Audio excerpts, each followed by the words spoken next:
Make sure you download the Woodward Sports app in the App Store and the Google Play Store today. Take Woodward Sports with you wherever you go and listen live on your phone or mobile device.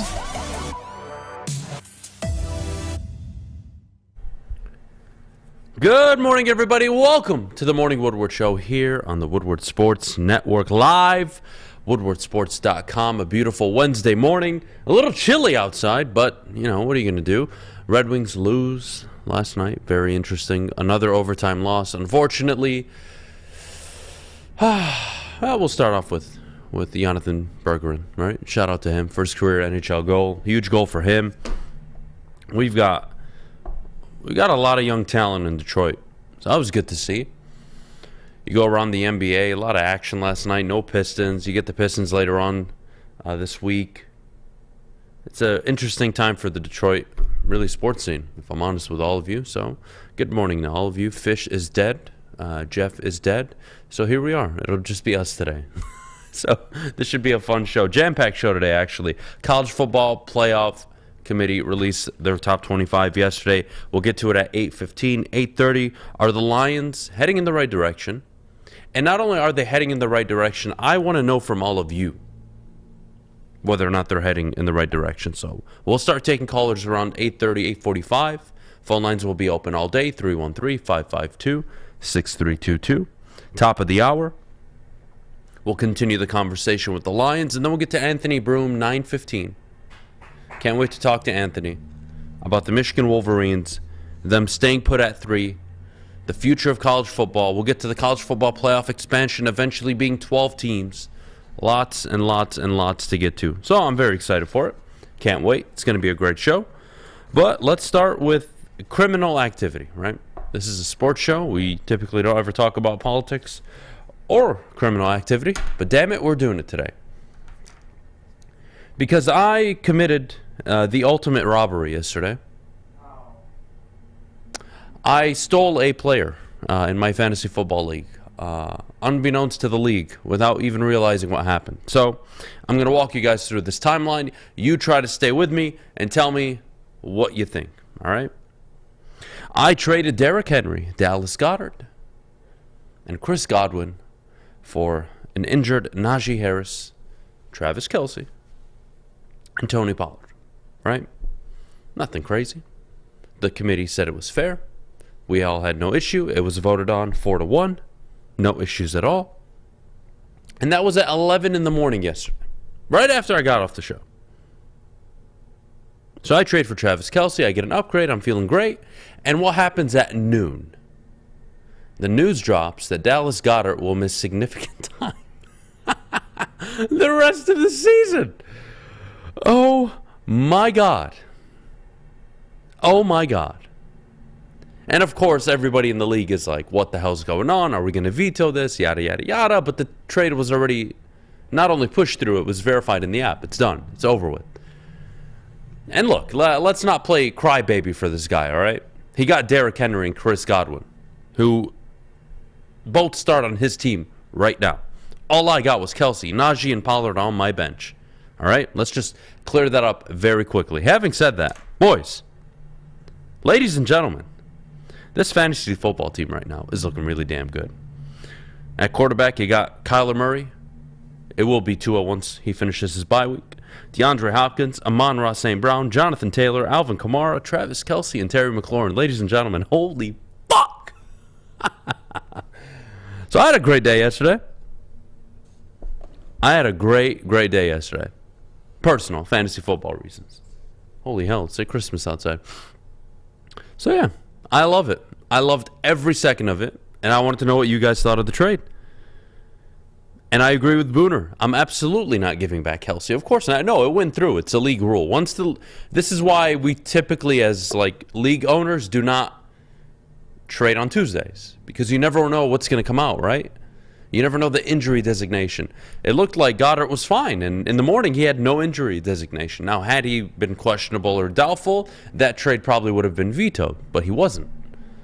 So here we are. Who would dare to throw out Kelce? A guy who needs a running back and a guy who needs a wide receiver, because he's starting a bunch of butt-cheek players. That's why. So that's where we're at this morning. That's where we're at. I am very, very happy with what I did. And you know what? We have to have a conversation. We have to have a conversation. Jeff, get your ass in here, buddy. We have to have a conversation about, you guys are making comments in the chat. Adam, you're sitting here like Troy Weaver, fleecing people, yada, yada, yada. And Jeff will attest to this. Thanks for showing up, buddy, by the way. Missed you.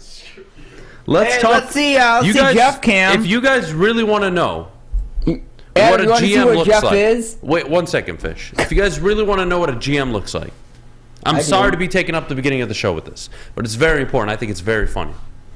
This was my week 1 lineup. I want you guys to pay very close attention.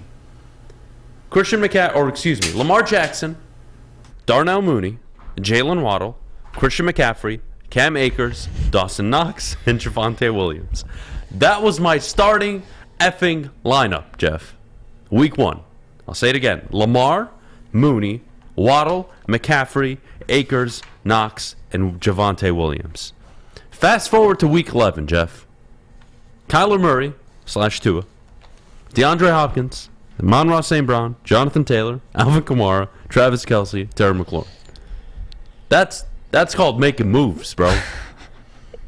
I bought Derrick Henry when he had 16 points through 2 weeks. I bought Alvin Kamara when he had 7 points through 5 weeks. Nobody believed in these guys. I did. Nobody believed in them. Nobody. And I was able to buy them and sell Lamar high and sell CMC high. I was able to sell Jalen Waddle at his peak. And that's how you get a team like this. And you traded Goddard away right when he was injured. Before. Or before. I did not knowingly trade him knowing that he'd miss significant time, all right? I'm not a scumbag. Yeah. It was smart. No, you're Dude. You're making Les Snead-esque moves in your fantasy league. So. Dude, look at this. Catch. See those. This is legit. This is legit stuff. So, sorry to bother you all this morning with my fantasy football updates, but that's the team, Jeff. Yeah, oh my God, your bench, dude. My bench is Tony Pollard, Ezekiel Elliott, Najee Harris, and who else? You have Daniel Jones, Najee, Tua, yep. Zeke, and Pollard. Yeah, I'm debating if I'm going to start Tua, I'm debating if I'm going to start Daniel Jones or Kyler Murray this week. Dude, by the way, I hate snow. Like, that's just how it is. I don't mind the winter. I just hate snow, if that makes sense. Why? Driving in it, just being freezing, it's not really ideal for me. But you know what I notice every time it's snow? Every time a little bit of snow comes down in the state of Michigan, apparently everyone forgets how to drive. That's how that works. So shout out to the car that was, well, actually, no, hopefully they're okay. But shout out to the car that was in an accident that caused me took me 53 minutes to get here. So gotta love winter, right? What snow were you driving on this morning? What an exciting time. What'd you say, Fish? What snow were you driving on this morning? The snow that you could see behind Adam out the window. It's all on the grass, though. It's not on the road. Fish, talk to the person that got in a car accident. I mean, I don't know. Fish, how about you don't know how to drive, buddy? I can drive. Says who? You Uber here every day. What are you talking about? Fish takes a scooter here daily. Fish, do you not Uber here every day? You get dropped off and picked up. Am I telling a lie? I mean, I don't know. Nah, well, here we are, Fish. Mike says Fish just swims upstream every day. Yeah, he has no problem with the snow. He doesn't care. Oh, God. There's something inherently weird about living in a place that you'll die if you're outside for too long. I mean, that's true. I mean, look, I'm not a fan of complaining about Michigan weather. I've been here over 20 years. That is... I still complain, dude. Yeah, I got used to it. I'm good. I'm good with waking up and there's 6 inches of snow in front of me, and then the next morning it's sunny and 75 degrees. It's just, you got to get used to it, man. Well, look That's at you. Michigan. Not everyone can be as buttoned up as you, all right? I'm not buttoned up. I've just accepted that I live in a state I'm not willing that to is accept bipolar as hell when it comes to the weather. I know. Tell me and about I don't get upset because I have way too many other things to be worried about. I was going to say, there's plenty of other things for you to be upset about. So everybody walking in late today. What a crew we have here. Wow. Unbelievable. Fish, you can put the camera on you for a second. Look at that. Look at that. Look at that. Showing up to work. Proud of you guys. Hey, round of applause. All right, you want to Fish. say a message to the lovely people? Look at Alex. Get the hell out of here. Go back to your audio booth. Alex, was it easy? Was the snow affecting your driving at all? He said Well, I get it. Okay, that's good enough for me. It's good enough for me. Holy hell, Southpaw slabs with a bomb trade. Adam, how about this? Cooper Kupp went down, so I needed to blow things up. Tyreek Hill, Cooper, Travis Kelce, and Tyler Lockett. Traded for Kamara, Pierce, Najee, Warren, Mike Evans, and Ayuk. Oh, man. Wow, I think you lost that. Yeah, that's a huge deal. You gave up wide receiver 1 and tight end 1 for Alvin Kamara. Damian Pierce. Yeah, running. I always prefer wide receivers over running backs. Oh, no, man. But, Broder, you got fleeced on this one, buddy. Ouch. Ouch. That is brutal. That is brutal. Good morning, everybody joining in late. Everybody showing up to work on time this morning. Maybe. Here we all are. We'll get to the people around 8:30, 8:45. Lots to talk about. But when we get back, college football. We got to react. The latest, the Week 11 version of the Top 25 rankings have been released. The Top 25 is up and running. The top 5 stayed the same. What it means for Michigan, what it means for the teams on the outside, looking in, Tennessee, LSU, USC. We'll preview all that coming up in just a bit. We'll get to Anthony Broome in the second hour. But before we go, Jeff, our good friends over at Swiss. Well, Swiss Insurance Group and their employees are heavily involved in their communities. It is very rewarding, but also comes with great responsibility. So if you sit on a local youth sports board, a homeowners association, or a volunteers coach, directors and officers insurance is a must. Make sure the kids, parents, and volunteers are protected. Call Swiss Insurance today. Thanksgiving is all about family and friends. That's why Woodward Sports wants to send you and your crew front row for the Thanksgiving Day football game. Easy there. Hey, it's Thanksgiving. Shouldn't you be in Detroit losing a football game right now?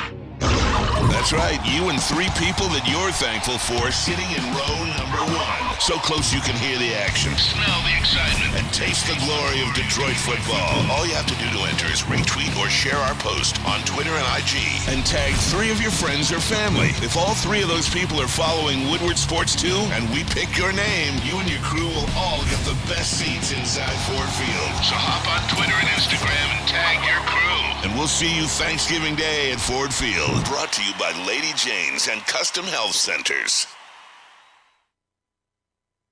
Life is full of hard choices. We're here to make one of life's biggest decisions as simple as possible. My name is Christina Gennari, and for over 20 years, I've helped hundreds of families buy and sell homes. We cover all of Metro Detroit and more, from large luxury homes to starter homes. We will work hard to make sure that you get the home of your dreams. So if you're in the market today or even thinking about buying or selling in the future, make the obvious choice. Christina Gennari, the obvious choice in real estate. Visit us at soldchristina.com today. Woodward Avenue, the first paved road in America. Woodward Sports, the first sports network born in Detroit and made for Detroit. Downtown Detroit is all decked out this holiday season with the return of the Cadillac Lodge and the Monroe Street Midway.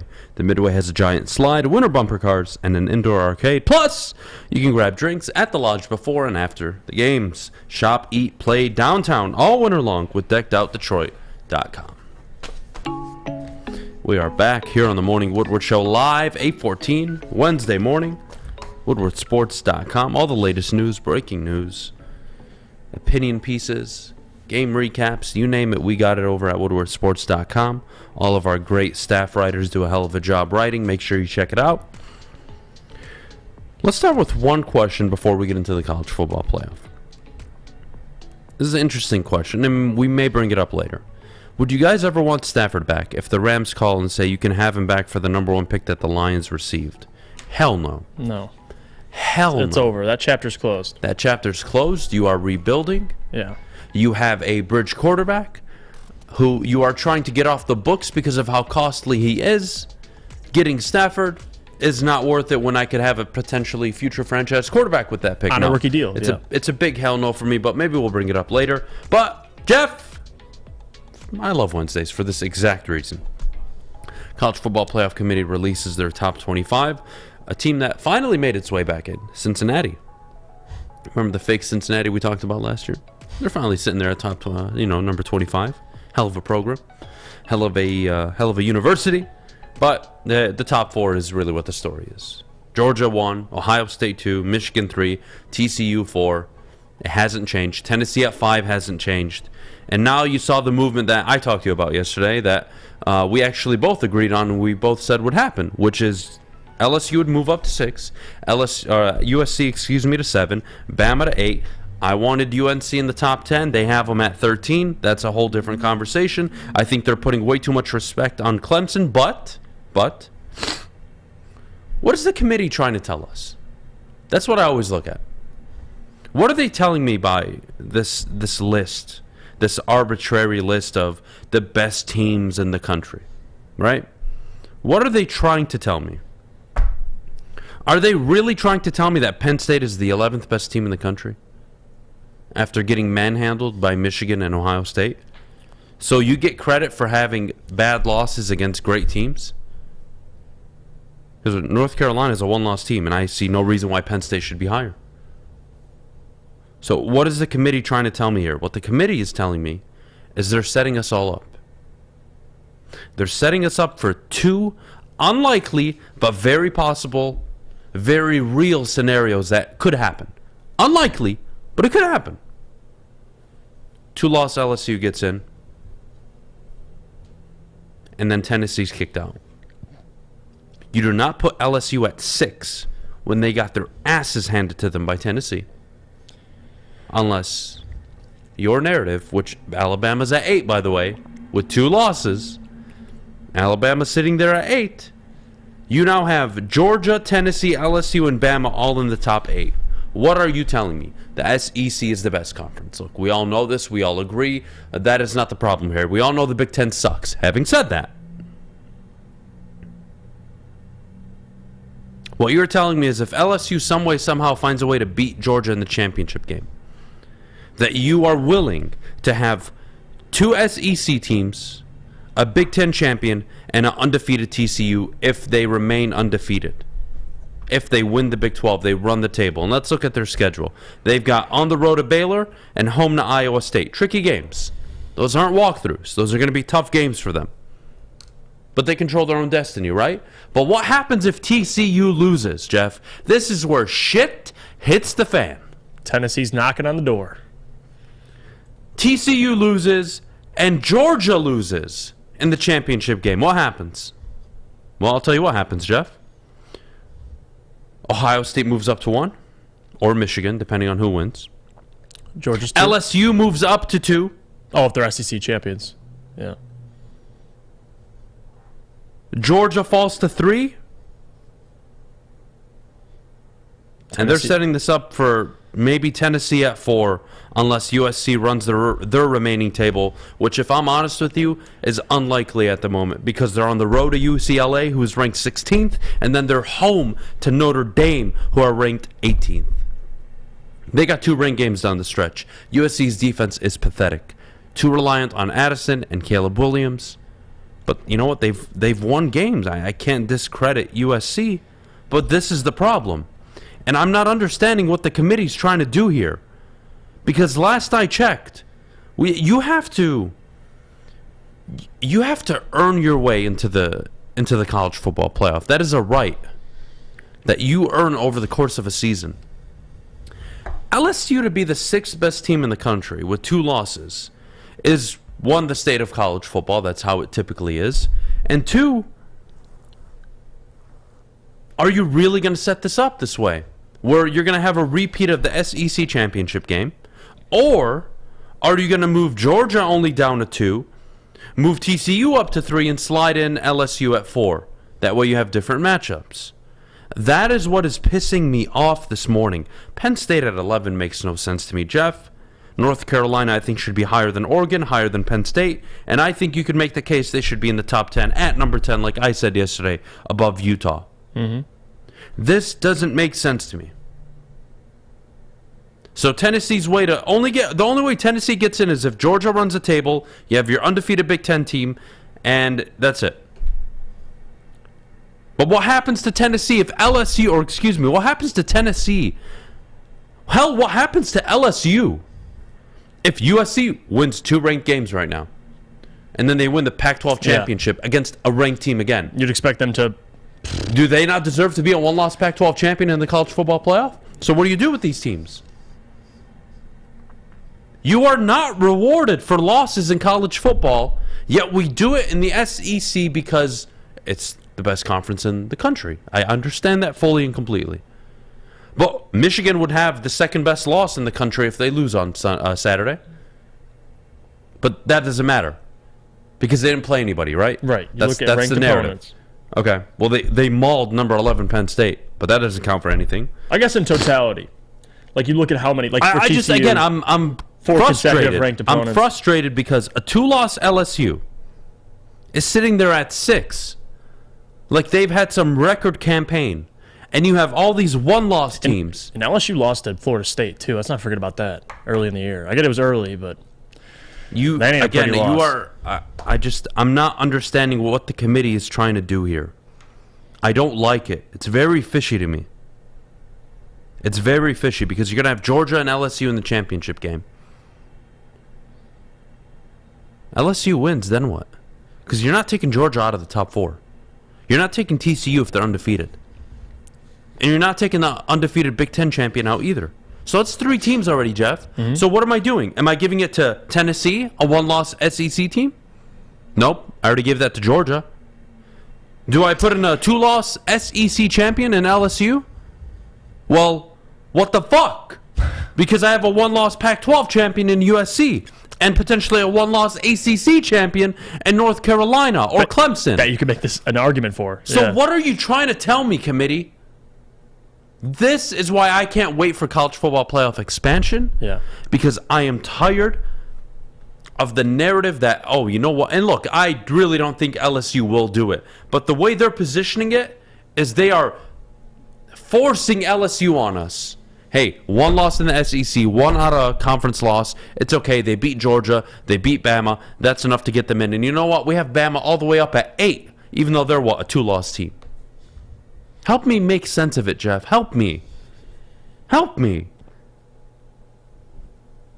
I get the SEC is the best conference, and they deserve all the leeway in the world, Jeff. Don't get me wrong. But you're really going to have a 2-loss SEC champion and a 1-loss non-SEC champion in over a 1-loss Pac-12 and a 1-loss ACC champion? I don't like it. No, it doesn't make sense. To me, Tennessee should be, at least, even if LSU wins the SEC, which, again, you win an SEC championship game, makes it tough to keep them out. But at the same time, I feel like Tennessee, at the end of the day, not only do they have a top 8 win, they beat Alabama, but they have the best loss in the country. So Tennessee should not be denied. It really comes down to Ohio State, Michigan, that game, November 26th.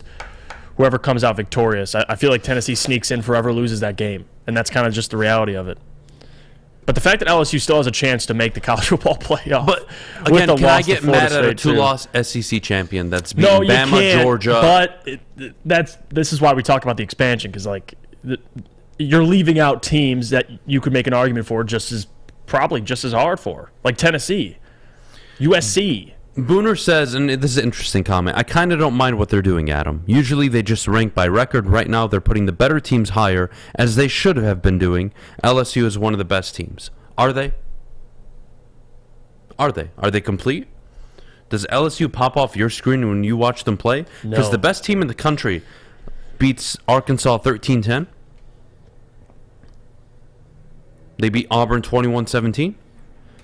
They what? They lose to Tennessee 40-13. They lose to Florida State at home to 24-23. Help me make sense of it. They play UAB, so that's going to be an easy win for them, and they're already in the conference championship game, so it doesn't matter what happens at this point. But help me make sense of it. The best team in the country follows up a win against Alabama in overtime with a 13-10 road win against Arkansas, who aren't ranked. That's better than 55-17 USC over Colorado. That's better than Bama's win over Ole Miss. That's better than Clemson. Maybe I'm wrong. And I'm not defending Ohio State or Michigan here or the Big Ten. I think it's been pathetic this year. What I'm trying to tell you is You are going to risk leaving out a one-loss Pac-12 champion with 3 to 4 to even 5 ranked wins, along with North Carolina being out potentially if they win it all, or Clemson being a one-loss team. You are going to risk all of that. And who's Clemson's lost to, Jeff? Who's it to? Big-time program in Notre Dame. Oh, wait. Where are Notre Dame ranked right now? Well, 18th. Wait, you know, if Notre Dame win this week and then they beat USC next week, you know Notre Dame will probably finish in the top 10. Now, what do I do with Clemson? What do I do with Clemson, Jeff? And you know what? Fuck it. Let's play this game. Notre Dame went out, and they beat USC. And you don't have a one-loss Pac-12 champion. You have a two-loss one, right? Okay. Georgia wins out. You have your Big Ten champion. TCU wins out. Are you putting Tennessee in over a one-loss Clemson? Oh, yeah. I mean, again, I would too. I'm not a fan of Clemson. But again, you have to make the case for these schools. Yeah, you'd be denying an ACC champion. Right. A one-loss ACC champion who lost to, by the committee's standard, a top 12 team. If Notre Dame wins out. My gosh. This is what I don't understand about the committee. Yeah, this is what makes it complicated. Clomsaw says no ACC school should make it in. I agree. I'm with you. I think Clemson are frauds. But you know what one team I think isn't a fraud? North Carolina. And Drake May, who's really chasing down the Heisman right now. And no one's talking about him. Yeah, he's a stud. I'm just saying, I like clarity. That is the one thing I look for in these rankings. And what I see right now is the committee kind of wanting to really have it both ways. And that's not how it works. A two-loss, again, the resume matters. It really does. And the SEC, again, it's always at the top. It's got, 5 teams in the top 14? Mm-hmm. Tough to beat that. But look at the Pac-12. They've got 3 teams in the top 12. They've got 5 in the top 17, Jeff. So where's the respect for the Pac-12? Just because it's not the big-time programs, but you got USC at 7, Oregon at 12, who am I missing? Utah at 10, UCLA at 16, Washington at 17. Oregon State at 23. Those are big wins for those Pac-12 schools. I'm just saying, I like a clear message. I'm not getting it from the committee. I'm very curious to what they're going to do. Not only what they're going to do, but I'm really curious just how it plays out. Yeah, that's what I mean. I can't make excuses for the Big Ten right now. They suck. It's terrible. Not the schools at the top. The conference in general sucks. Void of talent. This might be the worst the Big Ten's looked in a long time. You could make that case. A long time. So when Michigan or Ohio State lose, I will have zero sympathy for them being out. Unless TCU loses, then I'm ready to go to battle for an Ohio State or Michigan, depending on which schools get in from the other conferences. That's where I'm at. But again, if you had to ask me, Adam, a one-loss ACC champion or a one-loss Pac-12 champion over Ohio State or Michigan, I would give it to the champion, Jeff. I would. That's what you get, Michigan and Ohio State. Sorry. That's what you get for playing at the end of the year. It's the best game in the country at the end of the year, but here we are. Let's take a quick break. When we get back, let's go to the Lions. Are the Lions heading in the right direction? The phone lines are open. 313-552-6322. Alex, when you can, pin it to the top of the Woodward Sports chat. We will be right back, but before we go, I got to tell you about our good friends over at Planet Fitness. Your fitness is essential home of the judgment-free zone. You can get started today. $10 a month. Take care of your physical and mental health by going to the gym 4 or 5 times a week. Getting in shape. Planet Fitness offers you the best environment, the best equipment to get in shape. Again, your fitness is essential. Sign up in store or visiting them at planetfitness.com. At work and at home, we're there with smarter security solutions. Featuring complete automation with customized alerts and more. For over 90 years, we've been the company that's been counted on to protect what matters most, all with personalized service and care. Right now, for a limited time, receive a free video device plus free installation with a new home system. Guardian Alarm. We protect Michigan.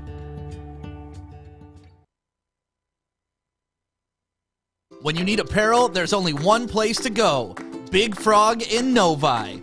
With no setup fees, no artwork fees, no minimum, and a 24-hour turnaround, you can have your whole team outfitted in no time. Embroidery, direct-to-garment, vinyl, and screen printing, Big Frog has it all in all the styles you want. So whether it's a sports team, fundraiser, school event, or corporate needs, Big Frog is your one-stop destination. Visit bigfrog.com/Novi or call 844-4-BIG-FROG.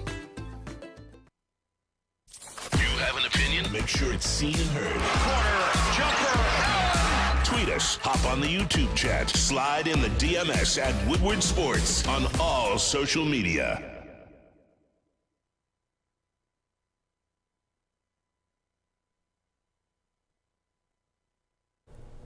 Jeff Iafrate here. Let me tell you about our friends at Alta, because, guys, at Alta, uptime matters. Alta Equipment has everything you need to get the job done. If you have a big project coming up, Alta has you covered. Call them today, 844-GO-TO-ALTA. That's 844-GO-TO-ALTA today. All right, we are back here on the Morning Woodward Show, 8:31, Wednesday morning. Thank you to everybody joining us live, woodwardsports.com. You know, I see a lot of Blake Corum chatter going on. And you know what? I'm going to save it for Anthony. I'm going to save it for the second hour. I have something to say about Blake Corum that I think almost every Michigan fan will accept and acknowledge, along with understanding why his case for the Heisman is being undervalued, in my opinion. So we're going to have that conversation second hour. Can't wait. We'll bring it up with Anthony Broome as well. Let's talk some Lions, though. All right? Are the Lions heading in the right direction? That is the conversation we're going to have for the next 15, 20 minutes with all of you. Phone lines are open, 313-552-6322. Are the Detroit Lions heading in the right direction? Now, what does that mean, Jeff? Well, first and foremost, are you winning? Progress. I close my eyes. I look at the last 2 weeks. Oh, they're winning. But are they heading in the right direction? And this is where I have a tough time saying yes. And you tell me if I'm being too much of a cynic, or you tell me, you know what, Adam, you're actually making a good point here. You have to factor in what happened before, yada, yada, yada. Let's start with 1-6, right? You started the season 1-6, Jeff. That is about as bad of a start as you can ask for. The only way it could get worse is if you started 0-7. Having said that, last week, or excuse me, 2 weeks ago, you gave up 389 yards to the Green Bay Packers on defense. They drove up and down the field. The difference was you won the turnover battle. You don't typically do that in Detroit. Okay? Made plays. Last week, Chicago moved up and down the field and outgained you by almost 100 yards, and they gained over 400 yards of total offense. Back-to-back weeks, teams moving up and down the field, and you can't do anything about it. The difference was you forced a few punts, your offense kept you in the game, and when you needed it most, you forced not only timely turnovers, that Jeff Okudah pick six was huge, but you got to the quarterback, you sacked Justin Fields on the final drive, game over, right? But is that sustainable? And when I say heading in the right direction, I'm not talking about your confidence only. I'm talking the product on the field. 15-9 and 31-30. Is that progress? Are you confident that it's going in the right direction? The defense, to me, is just as bad, if not worse, but they're making timely plays. And that's, to me, improvement. It is improvement. Because they're but still that not a doesn't very negate the fact talented that defense. teams aren't walking up and down the field well, on that's, you. I mean, that's the defense. Like, it's been happening all year. It's not like it's a shot. I'm not saying I have the answer. Right. That's why I'm asking the question, because I find it very difficult. Because when I was thinking about this last night, and I was going through all the games, I'm trying to figure out, what exactly am I seeing and what am I not seeing? this is the question I came up with, because I look at 1-6, and that's disappointing. And I close my eyes after that, and it's suddenly 2-0 since 2 divisional games, your first road win.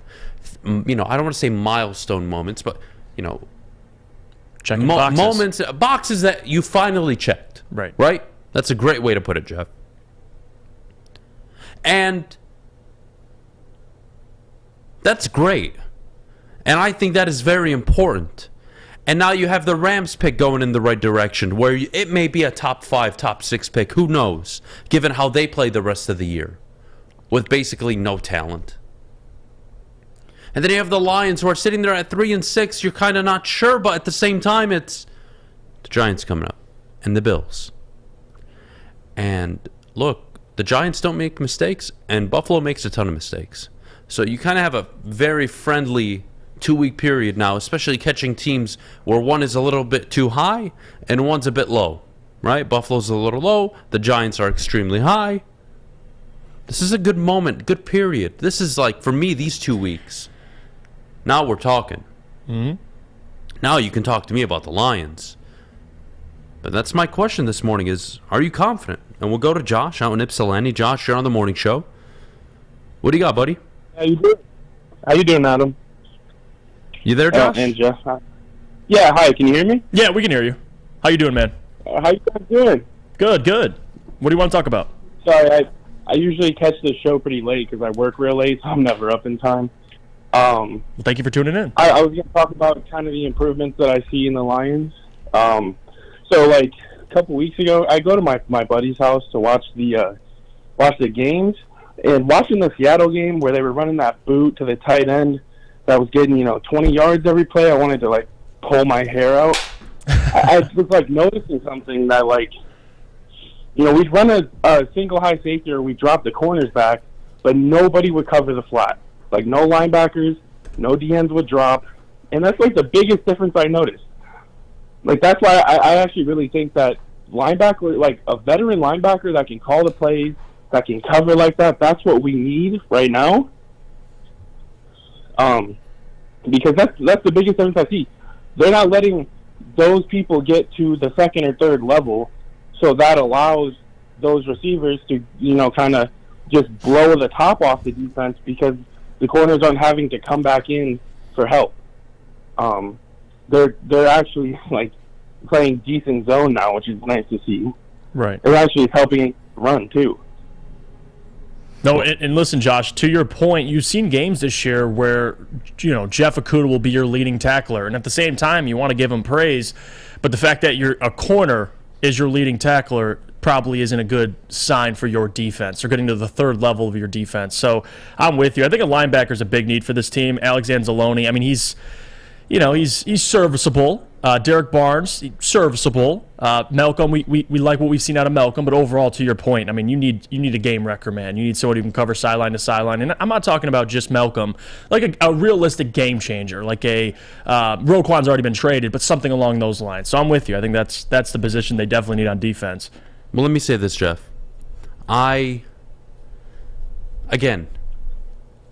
it's still 3-6. That's not a good record.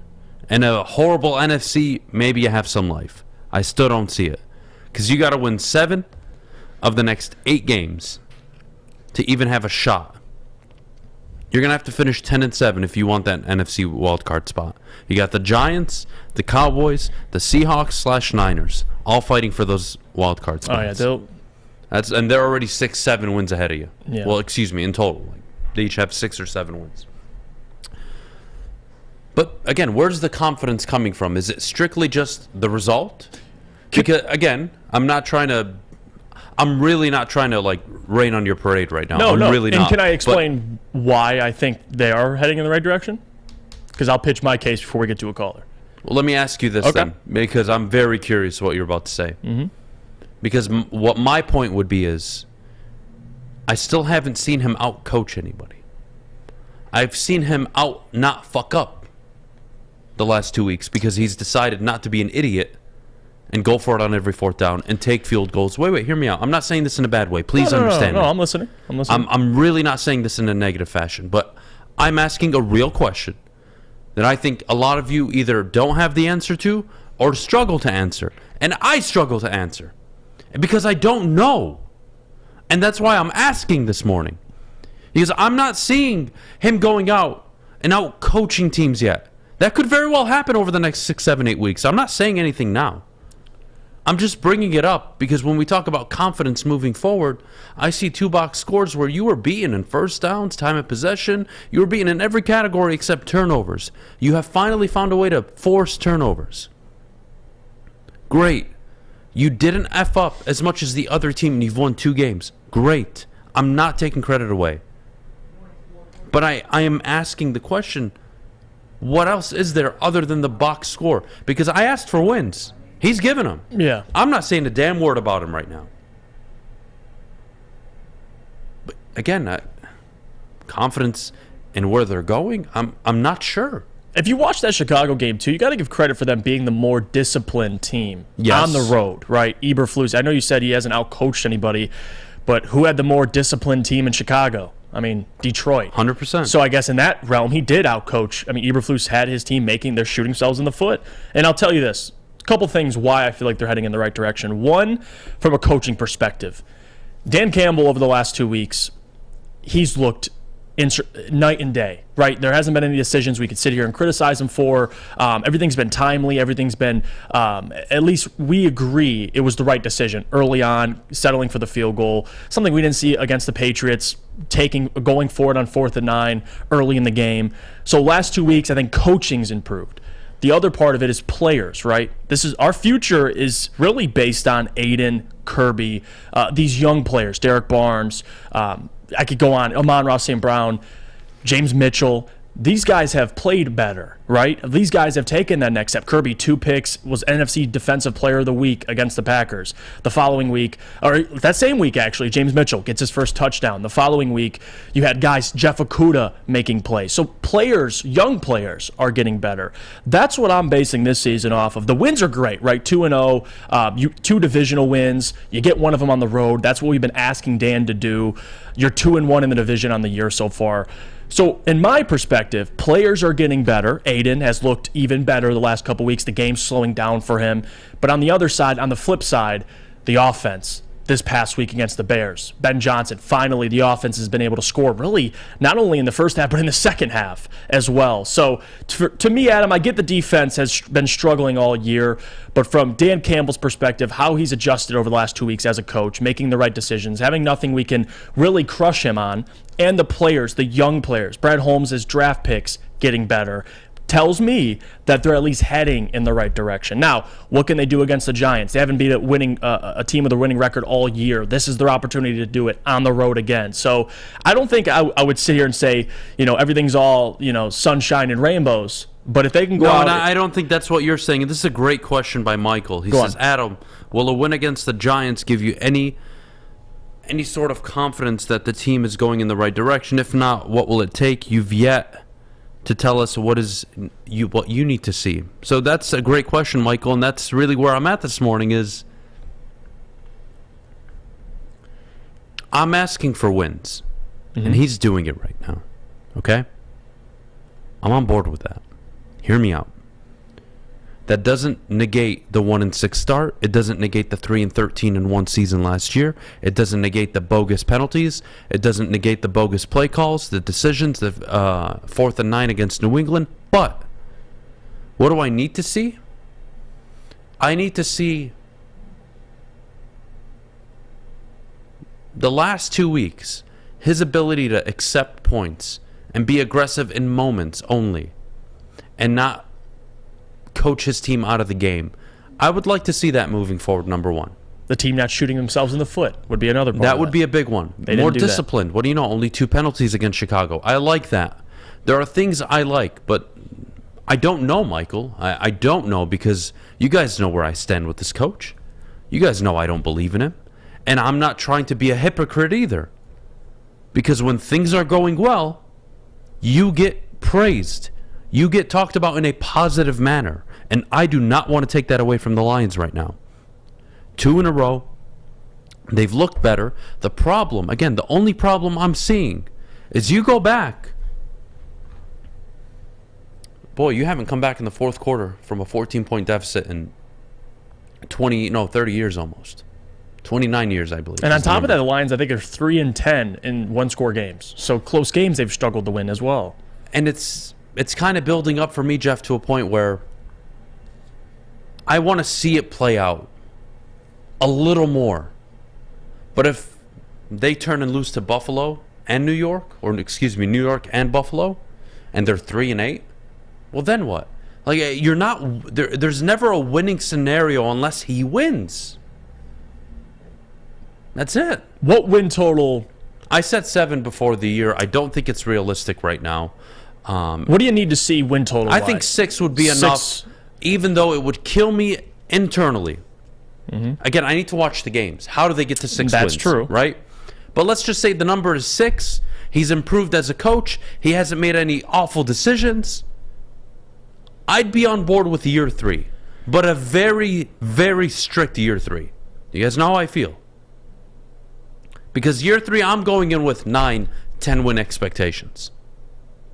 And I'm not waiting for any of you. I'm going based on the timeline of every fucking franchise in the NFL that turns it around in 2 years, 3 at the latest. Having said that, I think 6 is enough for year 3 for Dan. I do. Mm-hmm. Can they win 3 more games? I think that's very doable. To go 4-3 down the stretch, 1 would be impressive. Or excuse me, 4-4 down the stretch.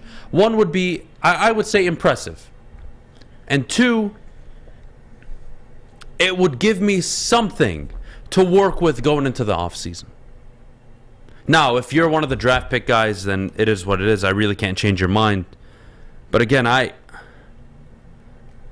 think 7 was the expectation. I thought if he could win 8, 9 games, he would show that he's an above average coach. If he could win 10, that he could potentially be exceptional. I know, what's his face? Sean Payton compared him to Mike Vrabel. Mm-hmm. Mike Vrabel has never had a losing season. He is 6-3 with a depleted Titans roster, with no quarterback for multiple weeks, with no receivers on the perimeter. No A.J. Brown anymore either. I mean, come on. Yeah.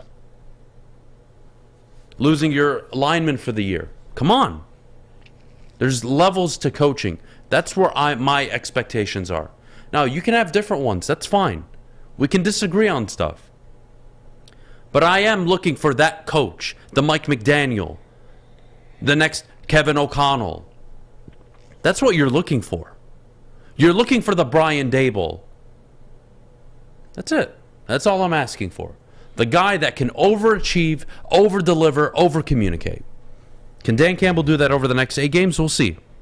We'll see, and I'm very curious to watch it happen. We'll go to the people in just a minute. I got to take a quick break. When we get back, we'll take your calls. Thank you to everybody being patient in the phone lines. We'll get to you right now, or excuse me, in just a bit. But before we do, I got to talk to you guys about our good friends over at The Butchery. The official meat supplier of the Woodward Sports Network. Call 248-682-COWS. That's 248-682-COWS, or order online. Shipping is included for Woodward Sports customers. The Butchery meats, eats, and treats, sandwiches to die for, Wagyu meats, artisan breads, and inspired by the legendary Chef Dave. Check them out again. Call them at 248-682-COWS. For a limited time only, all new burgers and loaded fries at Big Boy. It's not a Slim Jim, it's the Big Jim. The chili cheese is such a tease. Guess what else is new? The bacon blue. How about upgrading those fries?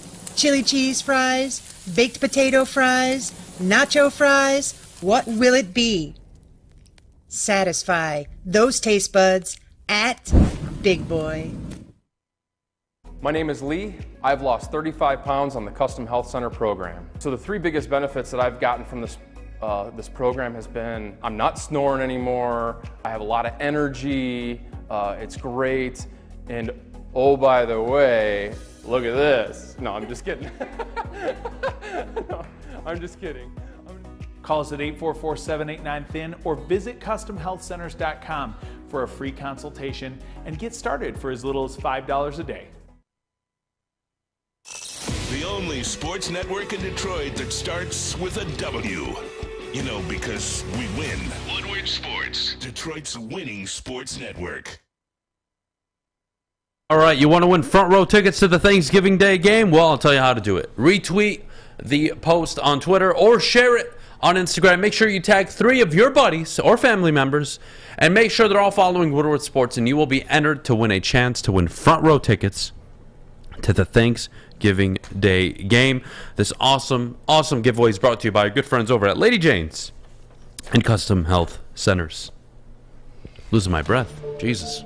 What's up, everybody? Good morning. Hope you're all having a great Wednesday morning. Thank you to everybody being patient on the phone lines. Let's go to Rick out in Arizona. Rick, the question was, are the Lions heading in the right direction? You know where I'm at. I think you have a good idea where Jeff is. Where are you at this morning, Rick? Good morning, gentlemen. Good morning. Good morning. Well, my take is kind of going off of the beginning of the year when I think Dan Orlovsky said it best. If we had just a bad defense, we'd have probably been 3-1, right? Yep. We were historically bad at that point in time. Right now, we've got a bad defense, but it's not historically bad. They're actually starting to make some plays out there. So I'm looking at it and thinking, just based off of the last 2 games, that Brad Holmes' draft picks are actually starting to come together. They're getting a little bit of confidence in them. And, everybody wants to talk about changing the culture, but, the way you change the culture is by winning games and building confidence in them. And I think even Campbell, just based off of his coaching decisions, literally the last couple of games, is maybe giving those guys the confidence that they need, rather than trying to go for it on 4th down all the stinking time. Put that defense out there, let them make some plays, or at least attempt to try and make some plays. So I see a philosophical difference just in the last couple of games than we actually seen in the first probably 4 or 5, 6 games. And you know what? I would have to agree. The fact that he isn't putting his team in bad positions. He's playing the game of turning the field over with punting. He's taking field goals. He's taking the points. He's going for it when necessary. The 4th and goal in Chicago, that was necessary, aggressive, love it. Take the 3 points on the first drive. Like, he is, I don't want to say growing up. And again, Rick, if I'm honest, I have zero tolerance for this. I don't pay you millions of dollars to come learn on the fucking job. Having said that, we are where we're at. We are a year and a half into this regime. A year and a half into this head coach. He's won 2 straight. He's 4-5 in the division. Some way, somehow, it blows my mind. Having said that, it's been better. It's been better the last 2 weeks. His decisions haven't been the headline, which I think is very important. And I think you hit the nail on the head with Brad Holmes' talent. They are making the plays. Outside of Okudah, it's been Kirby Joseph. It's been Aiden Hutchinson. It's been Pascal. It's been Derek Barnes. It's been Malcolm Rodriguez before last week. So you are seeing the plan start to showcase on the field, which you want to see. Mm-hmm. Now it's, what can Dan Campbell be? I think that's the real question this morning. Not even if they're heading in the right direction, is can this guy be a top 10, top 12 coach? Because to find a top 4, top 5, top 6, well, that's tough. That's tough, man. There's only so many, quote, great ones in the league, right? Only a handful. I'm not asking for great, but can you be one of the better ones in the league who can have a 6, 7, 8-year run with a team, who can have multiple division titles, multiple playoff wins? I mean, I'm sorry, but that's my expectation, at least, from any coach, not just Dan. They bring in Joe Schmo tomorrow. Hey, fucker. You got to win playoff games. You got to win division games. This is how it works. You got to win divisions. This doesn't just apply to Dan. It applies to everybody. So that's where I'm at, Rick. Yeah, and for me, it's not just the wins the last 2 weeks. It's been the divisional games, right? It's Green Bay, it's Chicago, it's the 2 teams that we probably hate the most. And I think that he's given the team actually an opportunity to win the games, and he's let these guys actually go out and play and win the frickin' games rather than making the bad coaching decisions that have cost us the games. And I see that he's growing in that aspect of it, but I like the fact that he's given the players and putting the onus on them to go out and and make the plays and win the frickin' game. I love it, Rick. Appreciate the call this morning, buddy. Have a great rest of your Wednesday. All right, gentlemen. Have a good one. Yep. Yeah, me and Rick are pretty much in lockstep there. I was just going to say that's the same points I brought up, too. I get where you're going with Dan Campbell, but to me, to really say this team's heading in the right direction, I think it's about the players as well. And those players are taking the right step. I just don't like hiding things or covering things up or putting a Band-Aid on it, right? You're right, and so is Rick. Right. You guys are all correct in what you're saying right now. Right now doesn't matter right now, right? In theory. It's what are we projecting, right? Mm-hmm. I'm not sure what to project, and I have a lot of questions. But I also don't want to hold that against a team right now that is on a 2-game winning streak, right? Yeah. So that is where the internal battle for me is happening. Because I have very serious questions that I don't believe anybody can answer. But now is not the time to bring it up. Because, one, I think it goes against my belief system, which is you win, you're here. You lose, you're here. It's very black and white. I don't separate it. When you win, you get the credit. When you lose, you don't. Mm-hmm. And I'm not going to break my philosophy or how I am. And that's fair. For him or any head coach or any team. The same would apply to Josh McDaniels. The only thing, if I were giving my full attention to Josh McDaniels every day, the only thing I would point to, the only data point that would even convince me to give him a year 2, Jeff, would be that every year in the NFL, half the teams that make it to the playoffs don't make it the next year. That would be it. That would be the only thing. And that you would have a top 2 pick who could be Will Anderson to reshape your defense, go out in free agency. That would be it. That would be it. That's where I'm at. But at least with the Raiders, you have that's a roster ready to compete for at least a wild card spot. So that's why when I look at the Lions, it's hard to evaluate Dan. You got to kind of take it week by week, like Pistons fans said in the chat. I agree with you there. But overall, to really have the answer if Dan is going to be a head coach for a long time, it's just hard to have that decision made this year. Now, you can look at decisions he's made and see, do you want this guy being your head coach when you have talent eventually? Yes. But the last 2 weeks, he's done nothing but improve in that area. So I'm willing to give him the benefit of the doubt. We could see what happens this week against the Giants because they have a real possibility this week to build on what they've had. Possibility. It's kind of just playing out that way. What? Lions are on a right place, right time. Giants 7-2, coming off the bye week win against Houston. They haven't really had all their games have been interesting. They don't score much. That's favorable for the Lions. It's kind of like it's probably written in the stars that the Lions are going to go to MetLife Stadium and win. And it's probably the worst wide receiver core they've faced. Easily. And Jeff Okudah and that secondary will have no issues.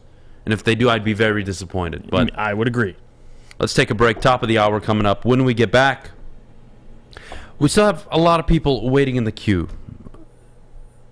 to get on the calls. So you know what? We'll continue the calls, and we'll go from there. Anthony Broome coming up at 9:15. I want to get to the college football playoff expansion at 9:30. Blake Corum, a lot to talk about in the second hour. But before we do, Jeff, our good friends over at the Sports Marketing Agency. Well, guys, the Sports Marketing Agency helps spread awareness about mental health and substance abuse. Their new podcast, This is the S Word, helps fight the stigma about seeking help. If you or someone you know is struggling, head to thesportsma.com for more information. Thanksgiving is all about family and friends. That's why Woodward Sports wants to send you and your crew front row for the Thanksgiving Day football game. Easy there. Hey, it's Thanksgiving. Shouldn't you be in Detroit losing a football game right now? That's right, you and 3 people that you're thankful for sitting in row number 1. So close you can hear the action, smell the excitement, and taste the glory of Detroit football. All you have to do to enter is retweet or share our post on Twitter and IG and tag 3 of your friends or family. If all 3 of those people are following Woodward Sports too, and we pick your name, you and your crew will all get the best seats inside Ford Field. So hop on Twitter and Instagram and tag your crew. And we'll see you Thanksgiving Day at Ford Field. Brought to you by Lady Jane's and Custom Health Centers. Introducing the Planet Fitness Guide to getting that post-workout glow. Step 1. What's your why? More epic energy? Better sleep? Blow off steam? Step 2. Join Planet Fitness for just $10 a month and get moving in our clean and spacious clubs. Step 3. Bask in that post-workout glow. Join Planet Fitness today for just $10 a month. Join today at any of the 50-plus Detroit area locations. We don't like to brag that we are the toughest sports network in Detroit, but we do have a guy named Darren McCarty on our side. Lemieux and McCarty, who've had a good knockdown drag up. There they go, right on the whistle, baby, talking to one another. Woodward Sports. Let me tell you about our friends at the Fulling Warehouse in Hamtramck, because it is the home of the original football bowling game. 2 to play for $12, the unlimited open play, or you can pay $120 for a lane reservation, you and up to 10 people. $2 Mr. Beer Machine, full bar. Go check it out, fullingwarehouse.com. Well done, Fish. Look who's doing his job correctly today. Well done, buddy. Fish with the beats. You're doing a great job today, buddy. Thank you, sir. Appreciate it. It's World Cup's coming up soon. Yep. Can't How many wait. days? I 4 might days? lose my mind. Yep, 4 days. Sunday. You know, we got England and Iran on Monday. I hate to be I hate to be Mr. Negative Nancy. Oh boy. Oh, you? I hate to do it. You being Negative Nancy. I'm just being real. Okay. I understand the conditions in Qatar. They had to move it to the winter because it's too hot in the summer. But can we please take this into consideration the next time we announce a World Cup and not just get bribed into it? Because I would much rather prefer weekends, Friday mornings, Saturday mornings, Monday mornings on a summer July day. I get that. Watching the World Cup than in the middle of football season. It's going to be at the bottom of my priority list, Fish. Yeah. I hear it. And I'm very curious how the United States audience will adapt to it. Because you are going to have games that'll be going on during the NFL. Mm-hmm. And whether or not the USA is ever scheduled that way, we'll have to wait and see. But They're Fish, not on Sundays. I'll say this, Fish. United States has a chance to get out of that group. I think they do too. I really do. I think they do. I really see them getting out. I could even make the case they could win it. The whole World Cup? No, Oh, God, no. okay. The group. Jesus Christ, Fish. Well, you said win the whole thing. I was like, what the hell are you on? Win the group. Okay. Here we are. He could. Let's go to Brandon. Brandon out in Detroit. It is Brandon, correct, Fish? Yeah. All right, well, he spelled it wrong. Brandon, Did I? on the morning show. What's up, buddy? How you doing today? Good, how are you? I'm all right. I was calling about the Detroit situation. Go for it. I got 2 things. The first thing is, I think everybody be forgetting that even in the press conference, Dan Campbell and the general manager said this will be a 3 to 2 year process. And we're only in the middle of the second year and people just straight attacking. And I get it. When you do dumb stuff, a little bit like Dan Campbell did, you hurt yourself. And then the other part was the same thing about Jared Goff. No offense, Jared Goff only lost us 2 games. If your defense, and you really go look at it, never made a team punt the football 1 time, but they making us punt, and Jared Goff and the offense is putting up points, that is the job of a defense. To at least make you punt. Mm-hmm. Never punted 1 time in any game. Go look at the first game. How you scoring with Philly like that? How you win the Redskins game? How you scoring with Vikings, but your defense is not making you punt at all? And that's all I really wanted to say. You know, I would say to the first part, you're correct, Brandon. That is exactly what they said. The problem is you don't get to say, in 3 years, we'll have it figured out. That's not how the NFL works. Nobody is ever allowed that. Matt Rule signed a 7-year contract. He didn't make it through year 3. It is not the way the league operates. You need to win. To your Jared Goff point, again, I think you're 100% correct. You're absolutely right about the beginning of the year. But then you also have to acknowledge New England and Dallas. And you really want to push it further than that. Green Bay, he was okay. He was okay in Green Bay. And then, you know what, yesterday, I got to give him credit. Well, not yesterday, sorry, Sunday. I thought Chicago was his best game of the year. Not Philly, not Washington. Not Seattle, where they put up 45. I thought Chicago was his best game. Why? Just like I gave credit to Aiden Hutchinson, I told you, that's why you draft him number 2 overall, because when it's an obvious passing situation and you need somebody to get after the quarterback, that's his job. He did it. Great. Jared Goff gets the ball, down a score. 4 minutes left. Can you take your team down the field and score? And he zipped some unbelievable throws in stride. To who? To Tom Kennedy and I believe Khalif Raymond on that drive. Think about that. Yeah. He made the throws when he had to. So yes, I think there are parts, Brendan, where you're absolutely on the money. I don't think any first time, even seasoned vet, unless you're like a hyper successful coach like an Andy Reid or a Pete Carroll, where you get to go somewhere else and say, you know what, it's going to take me 3 years. Like, all right, fine, I've seen you do it before. But when you are new to the NFL, a first-time GM, a first-time head coach, you don't get to say, I need 3 years before we can start producing on the field. Because Brian Daboll walked into a rebuild. Arthur Smith walked into a rebuild. And they each have double the total amount of wins you do. So, like, you have to put things into perspective as well. So that's where I'm at this morning, Jeff. Fair enough? Brandon, you got anything? Hello? Yep. Yeah, my last thing, no offense on the New England Patriots game. I hate to say that, they fucked us regardless. We went and got New England Patriots people. We came over and fucked this team up, and then we go lose the New England Patriots. That to me, that was already a setup. I love it. I love it, Brandon. But thank you, though. Appreciate you, bro. You have a great rest of your day, man. Brandon, you're the man. Oh, God, man.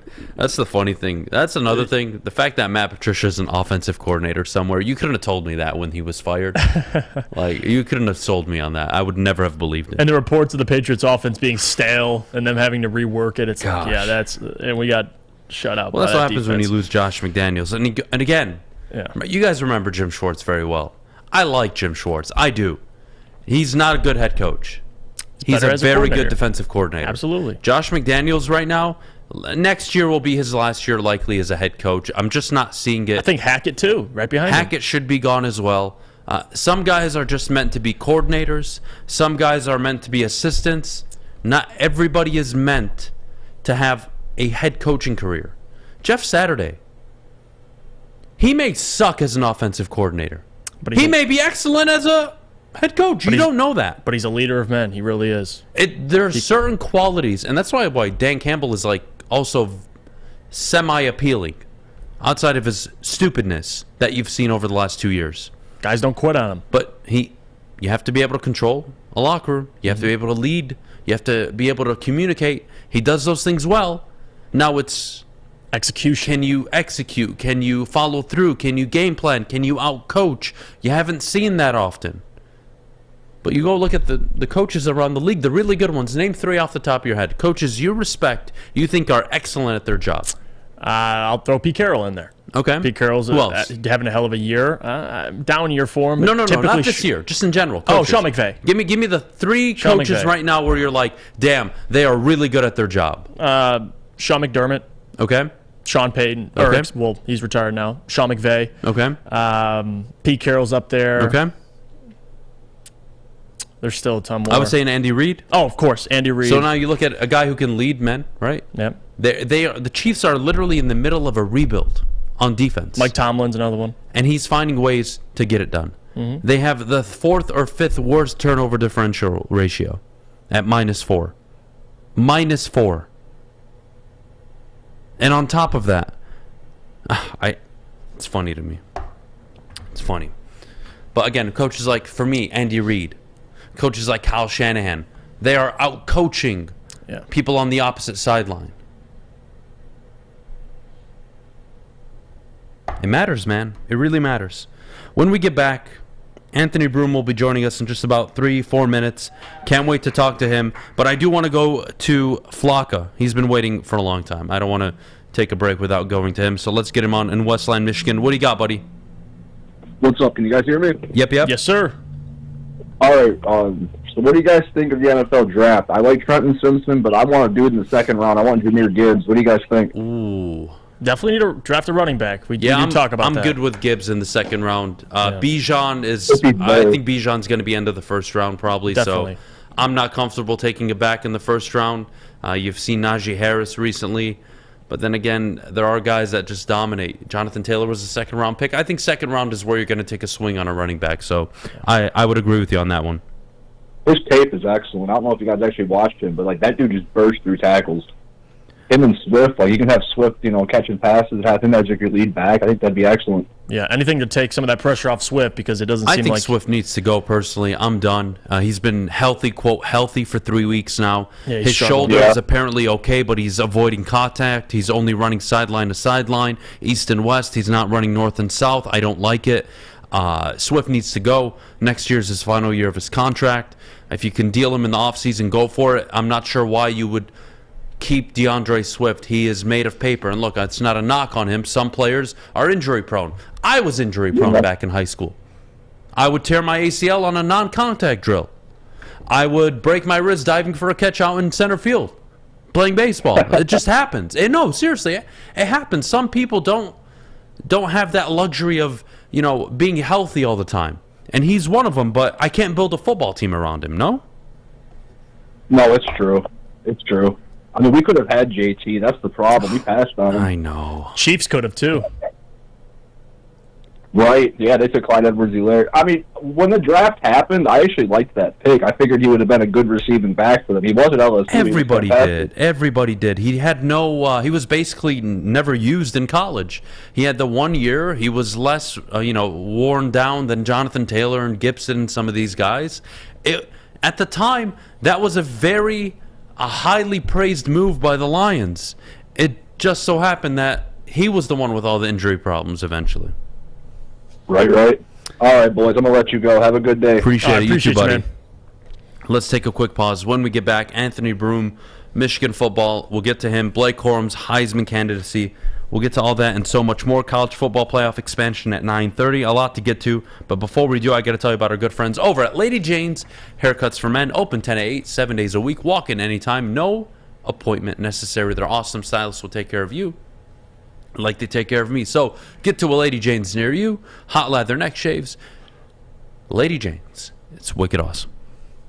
The sports marketing agency would not be who we are without great community partners like Higuera Health and Carol Zaniga. It's an awesome opportunity to partner with your organization. Higuera Health is a comprehensive behavioral health organization. We serve children through older adults with mental health, substance use, and developmental disabilities across Western Wayne counties, and really excited to now be in downriver communities as well. Give us a call at 734-458-4601. You don't have to go to the beach, man. You don't have to get your butt crack full of sand. You just need a little chili peppers, man, to get that glowing beach chili peppers tan. Woo! With 26 locations in the Metro Detroit area and more coming, Chili Peppers Tanning is where you'll find the cleanest salons in the D. Join the Pepper Club for the best deals on unlimited tanning. Head to chilipepperstanning.com. You just need a little chili peppers, man.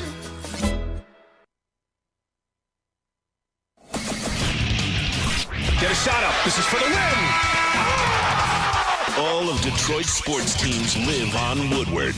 All of Detroit's sports coverage lives on Woodward Sports. Driving the best in Detroit sports coverage. Whether you're a player or fan, helping you buy, sell, or invest is Michael Phillips' top priority. Being in the game for over 23 years makes Mike the number one option for anybody. If you have real estate needs, call Michael Phillips at 313-403-0011. That's 313-403-0011. All right. 9:14. It's a Wednesday. It's a gentleman we bring on every Wednesday, and he is my favorite guest of the week. Hands down, easily. There is nobody I would rather talk to. The man, the myth, the legend. Having said that, I'm not going to go to him at the moment. Oh God. We'll take a quick break from Anthony. I want to bring up one thing before we totally move on to Michigan. The last caller brought up DeAndre Swift and potentially drafting a running back. You know what is one thing that I find more concerning than anything? I keep hearing, you need to have that dynamic back, establish the run. You need to have a game-changing running back. No, you don't. No, you don't, Jeff. You go to Miami Dolphins. Who's their lead back? You got to be able to run situationally, like Jeff Wilson, Raheem Mostert. Like those guys, they can pick up a Who do first Baltimore down. have? It's by committee every week. And yes, they have Lamar, I understand. But you get my point. Tennessee, Derrick Henry, that is the one I will give you. Kansas City doesn't have a running game. Yeah. Isaiah Pacheco. The Giants and the Titans are probably two teams that you can kind of just put to the side. Minnesota don't really run the ball super effectively. Dalvin had his first breakout run last week. But they can. Tampa Bay don't run the ball effectively. They're going to Rashad White going into the bye. Right. Seattle, Kenneth Walker, amazing. But just find a young back every 3-4 years and draft them. That's it. That's all you got to do. Breece Hall made an immediate impact. Kenneth Walker did. Having said that, we are joined by my favorite guest of the week, Anthony Broome. Anthony, good morning, buddy. Happy belated birthday! Happy belated birthday as well. Thank you, Fish. Yeah, wow. Favorite guest of the week. That's high praise. Well, look, man. It's just facts, Anthony. It's just the truth. I don't hold back for anybody, whether people like it or not. Having said that, Anthony, nothing changed in the top 5. Kind of expected. I don't like what the committee is doing with LSU, North Carolina, Clemson, and Bama. I'm very nervous to see how the rest of the season plays out. My question to you is, I think we can both agree there is zero possibility the loser of Ohio State, Michigan will get in. Zero. There's no chance that all these teams will suddenly lose a game or two down the stretch in the final 2 weeks. Having said that, my question to you is, have Michigan, or let me rephrase this, are Michigan being punished by playing Ohio State at the end of the year in this calendar year of the college football playoff? Wow, that's a good question, because if it was a scenario like last year where you play them on Halloween weekend, like they did against Michigan State and lost, and then they just kind of come back and keep things rolling and you win the Big Ten, I don't know that it really changes, maybe doesn't change the calculus, although Michigan State was still kind of in the driver's seat for that last year and lost to Purdue. I think here's where I stand on it. I mean, we can break down all the scenarios all we want. We can shake our fists at the College Football Playoff Committee, but what it basically breaks down to is that Michigan-Ohio State is a playoff game. We don't have an expanded playoff for, I don't know what it is, at least a couple more years, but that's a playoff game. It's a playoff quarterfinal, basically, that Ohio State will be hosting. If you want to make the playoff, you got to win that game. And there's a chance the loser of the game is still able to maybe back their way in a bit. I think that scenario probably favors Ohio State a little more than Michigan in terms of, a one-loss Ohio State that has a loss to Michigan but has a win over, let's say, that Notre Dame win for Ohio State has aged a lot better than we thought it might early on in the year. So let's say Notre Dame goes out and beats USC, and then Ohio State loses to Michigan. All of a sudden, you have a case to be made for Ohio State. I think they'd be right there with Tennessee in terms of, hey, these two teams have the best two losses in the country, the number 1 team, the number 2 team. So, yeah, I mean, there are scenarios in play where Michigan can get in, but I do think ultimately, and it's no fault of the current team. It's not even really Jim Harbaugh's fault. It's how the year was scheduled. That non-conference is going to hurt them, but less than the non-conference hurting them, or I should say more than the non-conference hurting them, is the fact that this is a down Big Ten too. Michigan, coming into the year, Michigan State is supposed to be a signature win for you. Iowa is supposed to be a signature win for you. Both of those teams, let's call a spade, they're not very good for a number of reasons. Penn State is the one game right now, and both you and Ohio State have that win over them. So it's just, there are a lot of scenarios in play. I think it's definitely the way things are being set up, especially you see LSU in the top 6 over a team like USC. LSU's not beating Georgia, first off. So that's the other thing, too, is that these things, a lot of the debates we're having are by design. They want us to have these discussions. But the fact of the matter is that a lot of the stuff that we're discussing when it comes to these playoff scenarios are going to settle themselves on the field. So we'll see what happens there. I mean, yeah, you just got to kind of keep winning the games and go from there. Anthony, do you have an update on Mike Morris's availability moving forward? And can you just share your thoughts on just his impact on this Wolverines team this year so far with 7 sacks in the season? Yeah, he was on Michigan, the radio show the other night that Michigan does, Inside Michigan Football. And typically Michigan does, I mean, there's a first time for everything, but Michigan typically doesn't make guys available for media appearances if there's, something serious going on.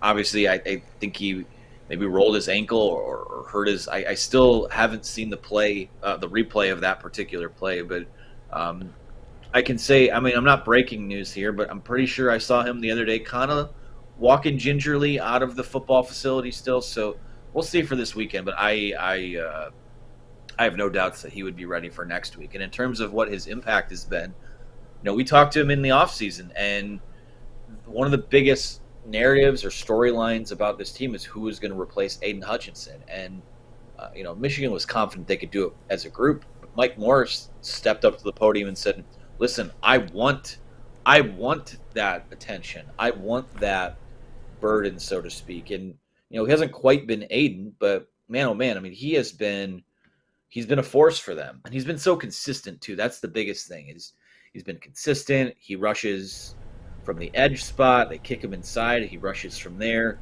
And we've started to see him pop up on some of these, the big boards, the Mel Kiper list, things like that, in terms of being a guy that could crack the first round. So it kind of goes back to, I may have told you guys this before the season or just said it in general, is I always give the benefit of the doubt to Michigan to develop defensive linemen that are not only just starting caliber, but that wind up being day 2 or first round picks. And Mike Morris wanted that, and he looks like he's going to be that guy. So he's been massive for them. But I will say, if he doesn't go this weekend, they still have a ton of depth there, and guys that are kind of next in line to want that bigger role put on them. So they're in good shape there. But he's been, if there's a defensive MVP on that team, I'd be hard pressed to not give it to him right now. And another question too, and this is something that me and Adam kind of have gave up on, because at the end of the day, you're winning. So I don't think this conversation is necessary, but I do want your thoughts on it. I've talked to people that have said, Michigan needs to open up the playbook, right? Get the passing game going, which is true when you eventually face Ohio State. But in my opinion, they could still win the way they've won last year with Hassan Haskins having the game he had, especially dominating in the trenches like they did last year. But what are your thoughts on that? That narrative of they need to open up the playbook and they need to get this passing game going, especially when they visit Columbus and take on Ohio State? They don't need to open the playbook. They need to execute what they're calling much better than they have the last couple weeks. And that's the biggest thing to me, is that I think it's when you run the ball as well as they do, and and I feel like a broken record, I've said it on your guys' show, I say it every week on our show, when you can control the line of scrimmage the way that Michigan does on both sides of the football, you get to set the terms of what a game looks like, and you get to determine the vibe or how that game is going to go. And the way that Michigan runs the ball, it should open up more opportunities in play action. We saw them do a lot more of that against Nebraska than we've seen. We saw them, it was like 4 or 5 deep shots in a row they took to try and get those guys. I don't see this as certainly, I think the burden falls on the play callers to be a little more creative, mix up their looks a little bit more, but I don't think they need to open things up and chuck the ball down the field. I mean, they tried chucking the ball down the field Saturday, and they really couldn't, and that's right. A bit of a to me. But my thing is over the last number of weeks, really coming off the bye week, is J.J. McCarthy was so good early on in the year in the short and intermediate passing game, which is when you're a smash mouth style of team that runs stuff off play action and runs stuff to kind of just get your guys in rhythm. That's the bread and butter of your passing game, and that's where there's been a bit of a slip in recent weeks. So deep balls, I mean, that's obviously you want to see them hit on more of those. I mean, even last year, it's not like they aired it out against Ohio State, but they had a couple throws down the field that kind of kept the chains moving and kept drives going in that game. So you got to hit on those opportunities, and especially when there's less of them because you run the ball so much. So to stop running the football, like I said before, I think would be, it's malpractice. I mean, you have to force a defense to stop something first off. So, yeah, I am not in favor of opening up the playbook and taking carries away from Blake Corum and Donovan Edwards just because you'd like it to look prettier. I'm with you. I am totally with you. This man, Jim Harbaugh, has been here, 8 years now. This is his formula. It was very similar to like this at Stanford. It was like this really in the NFL. It was a run-first team. This is how he knows how to win. And I'm not going to question 21 or 22-2 over the last 23, 24. I'm not doing it. He's won the Big Ten. He's winning his rivalry games now. I think they have a great chance to go to Columbus and win this year. The first time, I believe, since 2000. But on a positive note, we talked about running the ball. Blake Corum, I think we're going to agree on this, Anthony. I don't know, but I think we all agree Kenneth Walker was robbed last year of at least getting to New York. He was the greatest single-season back we had seen in maybe 10, 15 years. It was unbelievable. Great. That was last year. I can't take last year. My job. I can't take last year and use it against any of these kids for this year's Heisman. In my opinion, this year's Heisman is very up in the air. I think Hendon Hooker, C.J. Stroud are probably 1 and 2, and I think Blake Corum is 3, and Drake May is really making his case up there. But Anthony, Blake has done everything you'd want, quote, out of a Heisman back, except one thing. He hasn't had a Heisman moment. Kenneth was against Michigan last year. I think the Ohio State game will determine if he's going to make it to New York. Am I off by saying that? I don't think so. I think that what hurt Kenneth Walker last year is that Ohio State game did kind of just go to hell super quick for Michigan State. I do think he should have been there. And there are people that will make the argument that Will Anderson should have been there over Aiden Hutchinson. I would argue that Will Anderson probably should have been there over a guy like C.J. Stroud. I mean, let's not make it a Michigan State thing. I think that if these numbers continue for Blake Corum and he does it, if he goes off for 160 yards and 2 touchdowns at Ohio State, like it's what are we even discussing here, right? Like if you want to vote for someone else, fine, but when I look at the Heisman Trophy, and this is why I feel like Aiden Hutchinson should have been there last year. He deserved to be there. Is that the Heisman Trophy? Like there are other awards that award your production and what you did, the numbers you put up. To me, the Heisman Trophy is it's emblematic of excellence and being a rising tide for your football team. And you take Blake Corum off this roster, and I don't know that it doesn't look the same. I mean, he is the driving force of this year's team, just as Aiden Hutchinson was of last year's team. If you want to claim there's a media bias there and trying to get him there, fine. But the Heisman Trophy, in my opinion, should award excellence, and excellence comes with victory and wins on the field. So people that that puff their chest out and say, "Whoa, why isn't Chase Brown there?" Chase Brown's team stinks, and he's not going to play on Saturday. So I think the combination of that mixed with just being able to, he's just been so consistent.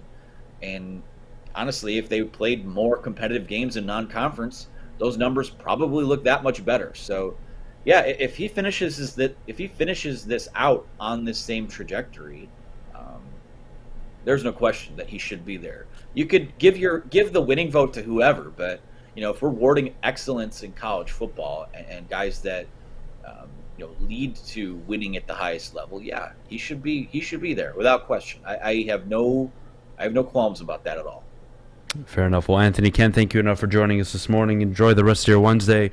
Let's try to grab a beer maybe tomorrow or Friday. All right, buddy? Sounds great, man. Thank you for having me. Appreciate you, Anthony. Take care. Shut up, Fish. What'd I ever do? Fish can't be nice. What don't you do, buddy? Anthony's the man, dude. He always brings it. What don't I do? I don't know. You tell me. I never know with you, Fish. Look, let's take a break. When we get back, I want to talk a little bit more about Blake Corum, college football playoff expansion, 9:40. We'll get to KoolAid. some Detroit Pistons talk, and then, of course, Mailbag at 9:50.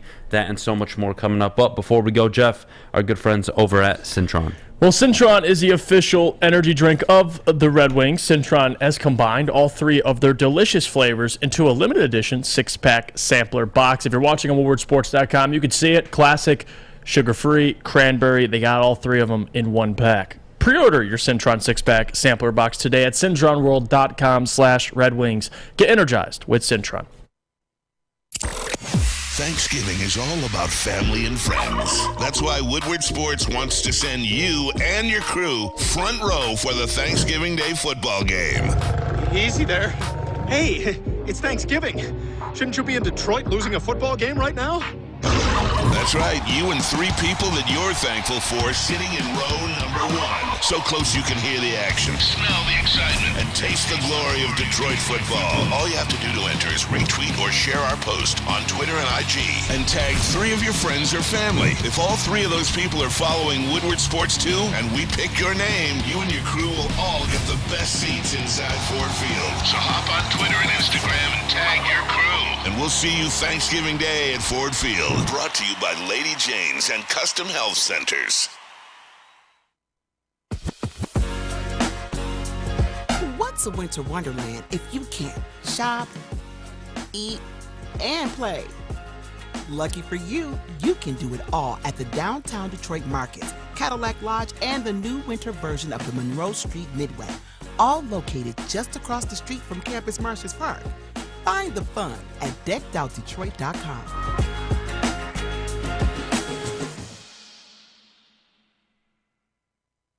Hi, I'm John from Better Rate Mortgage, and to me, family is more than blood. That's why I have the biggest family in Metro Detroit. If you're looking to buy a house or refinance and need a loan, come get treated better than family by me and our entire team here at Better Rate Mortgage. We pride ourselves on giving you better advice, better service, and a better loan experience. That's why we are Better Rate. If you're looking for a new mortgage, come get treated like family. Actually, better with Better Rate Mortgage. Visit us at mybetterrate.com or call at 248-480-4467 today. We are the network for Detroit by Detroiters. Welcome to the Woodward Sports Network. All right, we're back here on the Morning Woodward Show live, woodwardsports.com, of course. Ryan Ermanni. Beautiful man. Yeah, beautiful now. My God. So think about it, right? Let's break this down by TV screens, right? You got the 3 screens making up his whole body. You got 3 rolls on the top, 7 rolls in the middle, and another 3 at the bottom. I mean, he is packing a lot of weight. He's lost a lot of weight since, though. He started Custom Health Centers. He started their program. He looks good. 20 pounds now. 3.5 weeks. Man. 20 pounds down. He's sick today, so unfortunately you guys won't be able to see him. But tomorrow, check out Ermanni and Edwards at 2 o'clock.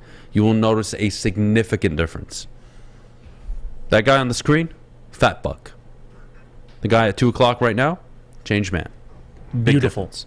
Beautiful Big man. difference. Poor guy. All right, Poor guy. here's what I got. No.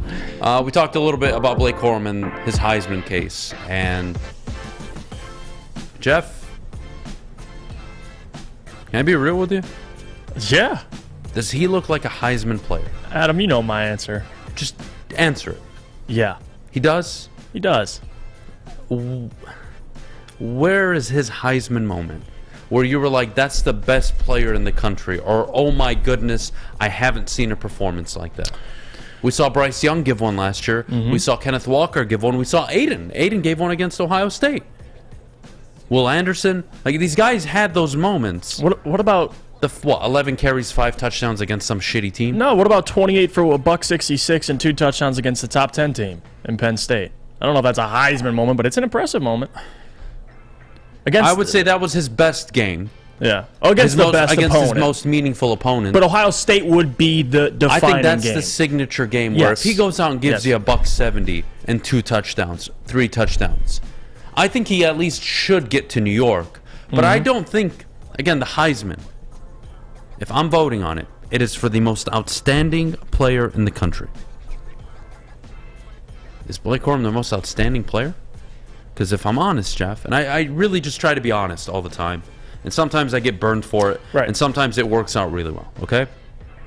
Drake May, to me, has been more outstanding this year. But if we're using C.J. Stroud okay, I'll let you go. has played at a more outstanding level. I'll let you go. Hendon Hooker, more outstanding. Well, I'll give you Hendon, yes.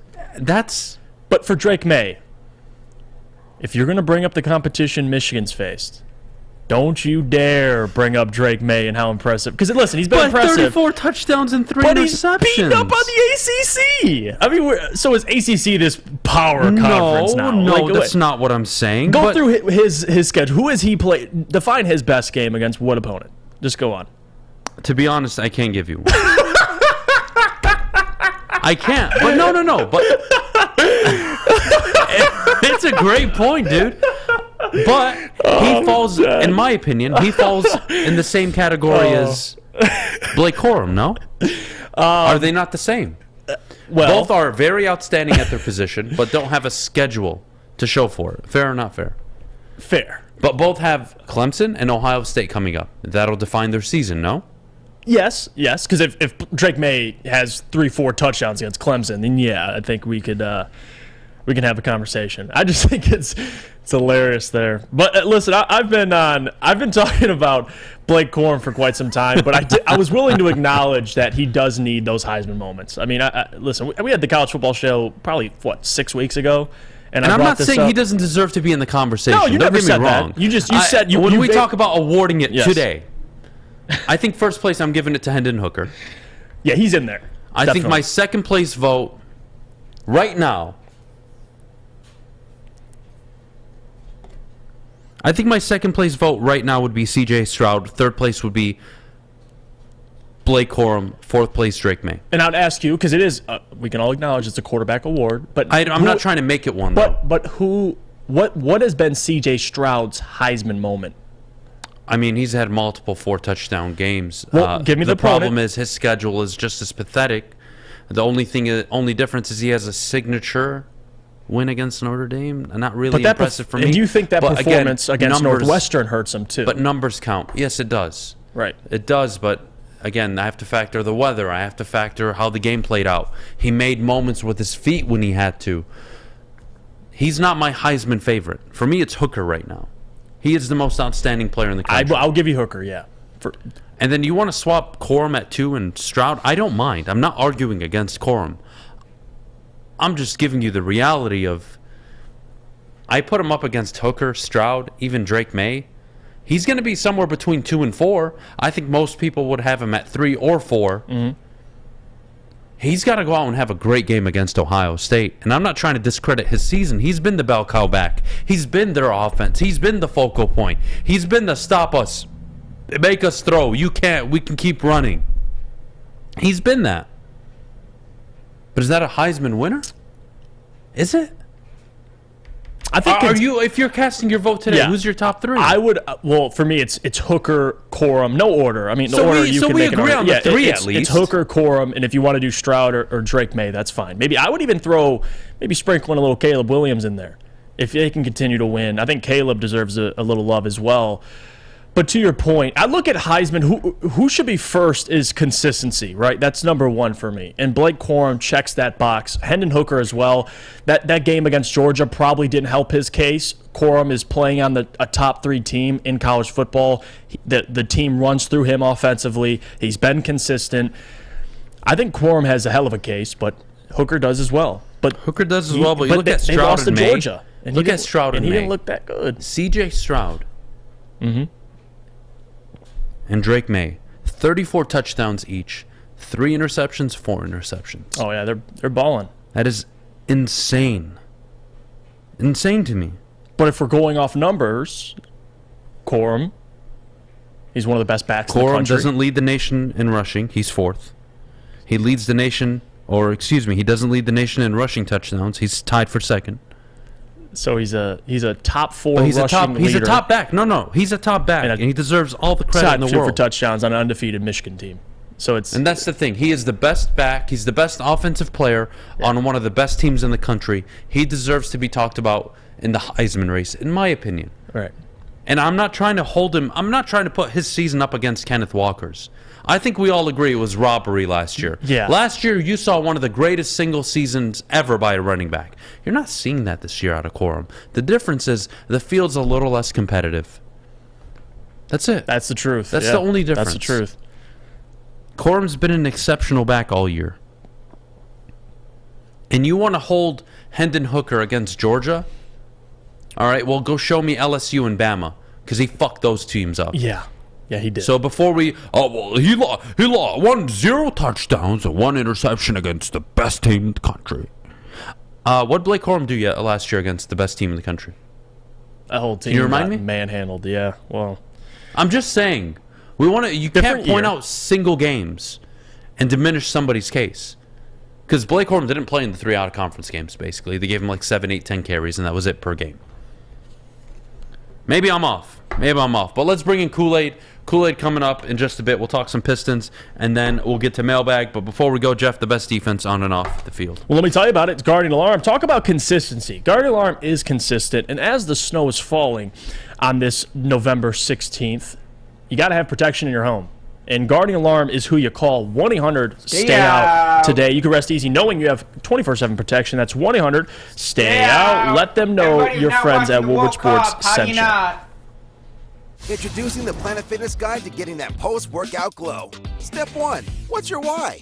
More epic energy? Better sleep? Blow off steam? Step 2. Join Planet Fitness for just $10 a month and get moving in our clean and spacious clubs. Step 3. Bask in that post-workout glow. Join Planet Fitness today for just $10 a month. Join today at any of the 50-plus Detroit area locations.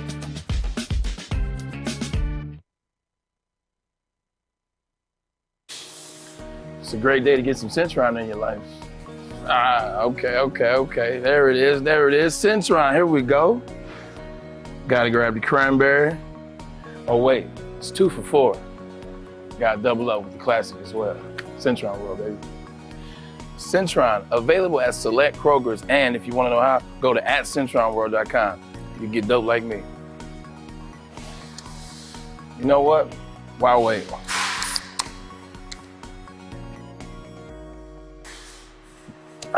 Great taste, guaranteed.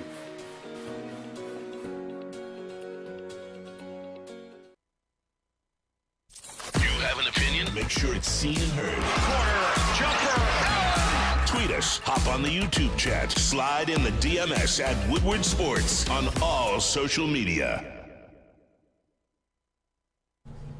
Jeff Iafrate here. Let me tell you about our friends at Moneyball Sportswear, because guys, check out Moneyball Sportswear. It's your one-stop shop, whether you're in the latest look for athletic apparel or you need new uniforms for your team. Moneyball has it all. Stop in Moneyball's showroom in Southfield and experience the only way to ball, or visit moneyballsportswear.com. You could join Woodward Sports Network's own Braylon Edwards on Black Friday from 11 a.m. to 12 p.m., and you could win some Moneyball swag. Moneyball, the only way to ball. All right, we're back here on the morning show, 9:43, Wednesday. Beautiful Wednesday morning. We are joined by KoolAid, Brandon Dent, beat reporter for the Detroit Pistons. My guy.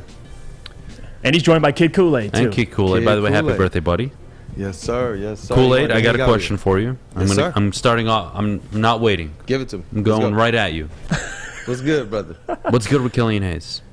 Right now, seemingly a lot more than it was at the beginning of the season. So he's up a point a game in average. Yep. That's great. Don't do that. Don't do that. Look. You know where that was going, Brandon. I'm sorry. I can't help myself. I get frustrated with Killian Hayes. That's all. I'm frustrated too. Listen, I'm not even going to hold you back. With Killian Hayes, he was pick number 7. This was Troy Weaver's first pick. And we've talked about this before, Jeff, on the Woodward Pistons. We've talked about it on Morning Woodward show as well. They picked 2 guards after him just to show we're not waiting around. Troy Weaver said it's talent. He said talent, depth. And it's just disappointing because you would think Killian Hayes by now, he's shown the talent. You would think he would get it right up top. Yeah. He's gone out there, done a little bit of, some flurries. It's looked better, but even then it's still, 10, 11 points a game. Over the last 4 or 5, it's better. 4 assists, 4 rebounds. Adam is not. He doesn't care. Listen, Adam doesn't care. It's not that I don't care. I just he's not convinced. I'm not seeing it. Yeah, it's a inconsistent jumper. It's not something you can. It's not a release that oh man, that's a good release. I can rely on that all season. It's just Cade's out, more usage, numbers have gone up. Yeah, similar to preseason. Better usage. I'm just not seeing the impact. I'm not. Am I off here? It's okay if I am. I don't mind being wrong on it. I'm not seeing it. Even with the improved numbers. I think he's off. But you can go on. You can continue. No. Listen, I think to be disappointed is to be fair. You have to be. We all expected better out of him. We all expected more. We all wanted to see at least 12, 5, and 5. Even during his good stretch, it's not that necessarily. So yeah, you want to look at this thing and be real. He's not meeting the mark right now. Do I believe he's trending towards that? Yes, if I believe that this was about a talent issue, I would feel a little bit worse about the situation. But because I think it's a little bit more up top, a little bit more of learning how to play this game. Rod Beard of the Detroit News said it this morning. He was like, just take him to just take him to one of these gyms that we grew up hooping at. Any one of them. Yeah. Where you coming away getting the scratch marks, where you coming away, you looking at your shirt and yourself later, when you're taking your shirt off, like, yo, where all these marks come from? No fouls being called. Those games that you play, Rod said this in the EuroLeague, they're laying your shoes out, they're laying your jerseys out. It's a totally different culture of basketball versus here. I remember my first game, in AAU. I had come up in church league. So when I switched to public school in AAU, it was a completely different class of basketball. I think Killian Hayes might be going through that, and it's affecting things right now. He has to learn that style of, bro, if you don't hoop, you're not getting back on the court. Right now, it's been given it to him because he's the 7th pick. He doesn't really have to earn anything. They moved him to the bench. And they said, come on, do something there. And he just kind of has looked the same. Now, do I have a little bit of hope that he's going to show some improvements, build on what he's already shown? I do. I think we're going to see a little bit different Killian. I believe that K being out, like you said, Adam, with the usage helps him. But right now, it's fair to be disappointed. And you have Isaiah Stewart suffered. Listen, in that game, too, against the Raptors, he's playing well. He was 2 for 2 from 3. He gets that toe injury. Again, it was just one of those, it happens. Listen, for Isaiah Stewart, he's been solid. He's been consistent. He's been healthy for really his whole career, and then he suffers that toe injury. What is he on the next couple weeks, if I'm not mistaken? 2 to 3 weeks. 2 to 3 weeks. And then he'll be reevaluated. Which that takes a hit. I mean, this team just got healthy again. You get Bagley and Burks back. Now Cade's injured. You don't have Isaiah Stewart. To you, someone who covers this team, you're there at all the home games. Who are you looking for to step up without Isaiah Stewart and now without Cade for the next possibly couple more games? Yeah, well, the one dynamic that changes here is before when they only had 2 big men, it was 6'8", maybe 6'9" Stu, and then 6'11" Duren. This time they have 6'10", 6'11" Bagley, as well as 6'10", 6'11" Duren. What you want to see is Duren and Bagley get a little bit more aggressive with their frames. They don't really do a good job at boxing people out. Though they can grab rebounds, though they can get a nice block here and there, they don't really use their frames, their build, their athleticism as consistently as I would like them to see. So the first thing I would like them to do is that. Casey was disappointed. He was disappointed. He was like, we finally got to run our 2 big lineup. He said it started slow, but the defense was way more solid. You could tell. And the rebounding, too. And the rebounding. I mean, you could tell. So some of this, there's not much you can do because the talent around the bigs, the other wings, it's going to be the guards. They're going to have to get down there and rebound. And with Cade being out, that's a blow. He's a guard that gets in the paint and mixes things up, whereas even if he's not getting a rebound, he's at least trying to tip it out. He's not making it easy on the other team in the paint as well. So the guards are going to have to rebound a little bit better, and we want our bigs a little bit more engaged in the paint. Yeah, no question. I'll say this one more thing before we have to wrap up KoolAid. They suck. Majorly it's bad. Now. They're losing a lot. I'm not going to put you on the spotlight about Dwayne Casey. I'm not going to do that to you. My question to you, though, about Casey is, can we figure out this rotation? Or are we going to keep playing this game of ring around the rosy? Because I'm not talking about his job security right now. I just want to talk about his rotations and how to use his players better. I'm not a fan of how he used Duren against Toronto. I think Duren, if anything, had a mismatch against everybody on the court.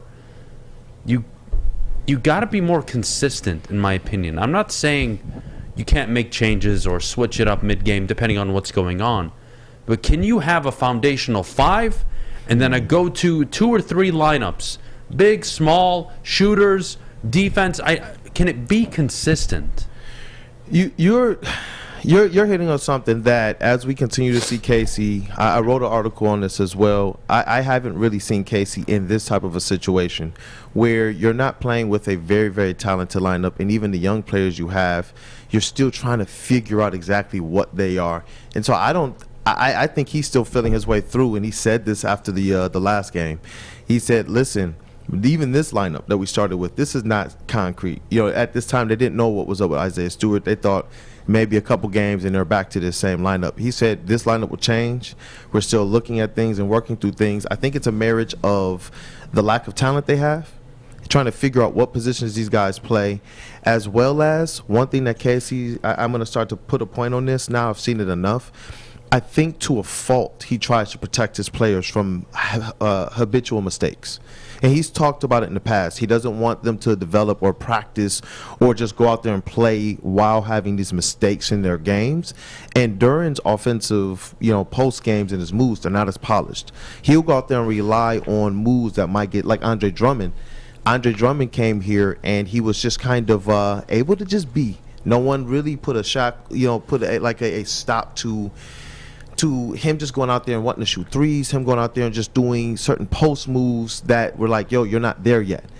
I see them more or less trying to work with him.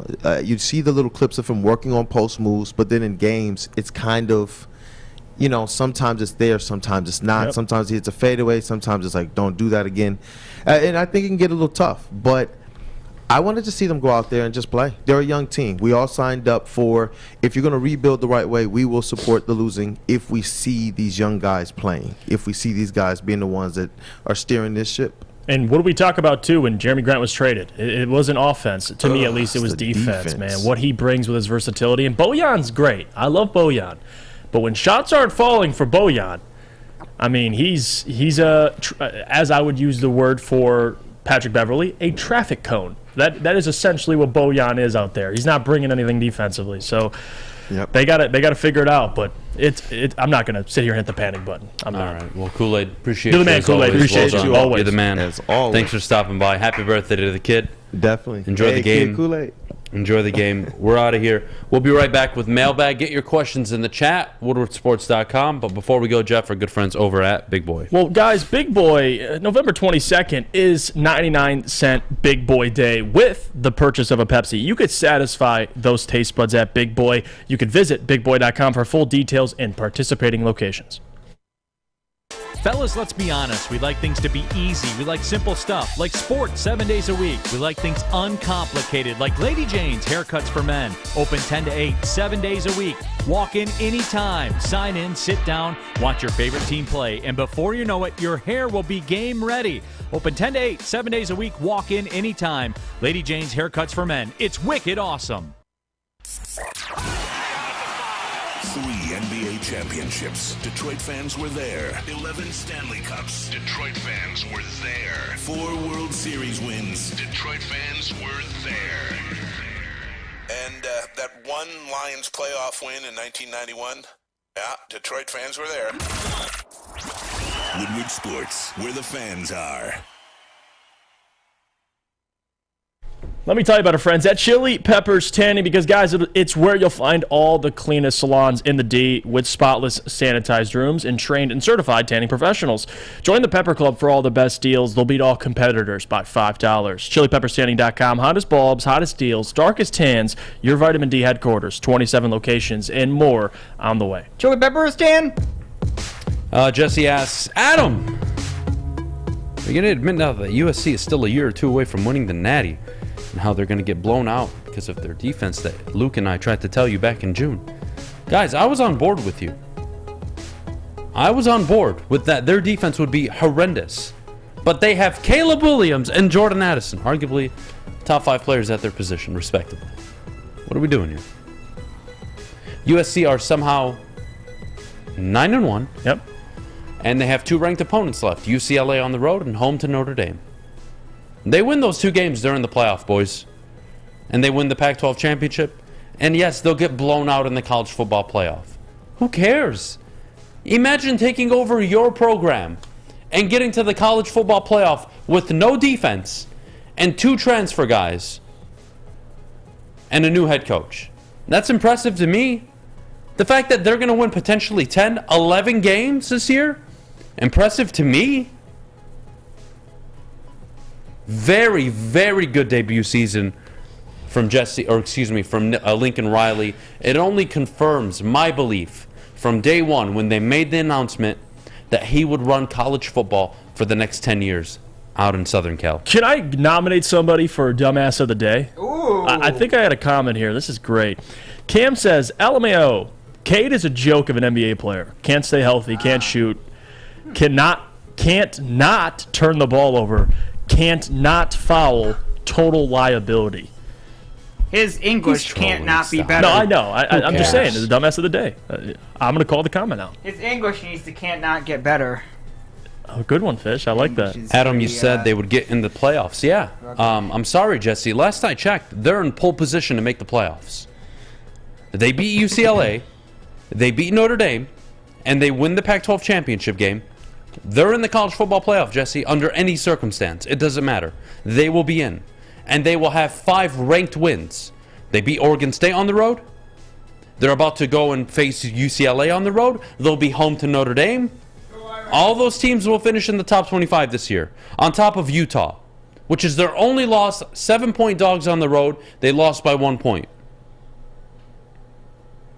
USC have been fantastic this year. I'm not understanding. I hope they get Stetson Bennett out of Georgia, and they still need a middle linebacker. Am I wrong? Yeah, you are. Stetson Bennett's 27 years old. And he's like 5'11". No, I'm sorry. He's not. He's 33. And he's 5'11". So if we're drafting someone 5'11", I'll take Bryce They still need a middle linebacker. I do agree with you on the linebacker part. I love this one by Ray. Mailbag, do you think Peyton Manning performing his hex-breaking spell with a bathtub at Ford Field has anything to do with the Lions? I don't believe in curses. Peyton did this. I don't believe in curses. Peyton's places, I don't believe in bullshit. They did hear the curse. Whatever the hell it's called, all that crap. I don't believe in the Bobby Lane curse. I don't believe in the, lift our spirits. Shut the hell up. Go win football games. It's done on the field and in the front office. Shut the hell up. Your team's not cursed. Your franchise isn't cursed. You've just been incompetent for 60-plus years. Cool. Moving on. I was passionate. Sorry. What do we got here? Do you think State's basketball team can compete for the Big Ten title without a dominant team this year in the conference? I do. Great question. I like State this year. I would agree. I really do. They got... should have beaten Gonzaga. Yeah. Big win against Kentucky. I love it. Gotta love Izzo, man. Was last night one of the best coached games of all time from Izzo. Alex Mayer that in play the chat. that was drawn up down the stretch, Alex and Mayer. I know Izzo gave credit to his assistants for that. Izzo's cooking. He's cooking with gas, man. And I like what this team consists of. They got young guys. They have a good mix of players. So I'm excited to watch State this year. I really am. And Michigan, for that matter. How you feel about Penix, quarterback out of Washington? Pass. Hard pass. Great in college. Great college quarterback. Pass on, multiple ACL injuries, I believe, in his career? I'm going to really pass on that. Does college basketball really exist until the tournament? Ethan, I'm with you on that one. For me, the regular season is dead. I don't really keep up too much. I keep up enough, but I'm not glued to my screen, especially during football season. Now, come January, then the college basketball starts to pick up, at least on this show. But yeah, no, I'm not having it this early on. Is Drake May going to be a top 5 pick once he's draft eligible? Yup. Yeah. He's trending that way. But who was the quarterback this past season that was projected top of the draft? Don't do this. That went to UNC and then fell off. But what's his name? Sam Howell. But he was also 5 inches shorter. But he had that type of year. So we'll see. It can all change. As of right now, yes, I would say Drake May is a top 5 pick. And Drake May's doing this as a freshman too. Yes, in the 2024 draft. That's the difference. Howell. All right, off-ball linebackers will be available in free agency, and draft has a few day one like Trenton Simpson and day 2 like Overshawn and Campbell. Interesting. Jesse asked Mailbag, Jeff, how can you let your boy Adam lie over there and didn't do the BYU I did not. bet? Yet he also didn't ask Anthony about the John Bacon stuff. I wasn't ready to have that conversation with Broome. I'll bring it up maybe later. We'll bring him back on. But I'm still digging into that John U. Bacon story because my good friend Justin Spiro had Keon Coleman on last night. And Keon Coleman gave a completely unique and different perspective to what was reported on the Michigan State sideline, essentially completely denying all of it. Yeah. So again, we have to be responsible, not only in media, as adults. You can't put out information that is one hearsay and take it as facts. Yeah, not attached to anybody. It is so irresponsible. Right. And not only irresponsible, during a pending case. Drives me nuts. You guys all have a great Wednesday. We'll see you tomorrow, Thursday Night Football tomorrow. Can't wait. I don't have to worry about Derrick Henry anymore because I traded his ass for Travis Kelce. That feels great. You all have a great rest of your day. Jeff, thank you so much for a great show. Fish, Alex, good job as well. Oh, super nice. Appreciate you all. Never mind, Fish, go to hell. You all have a great rest of your day. We'll see you tomorrow. Go watch football. How do you not?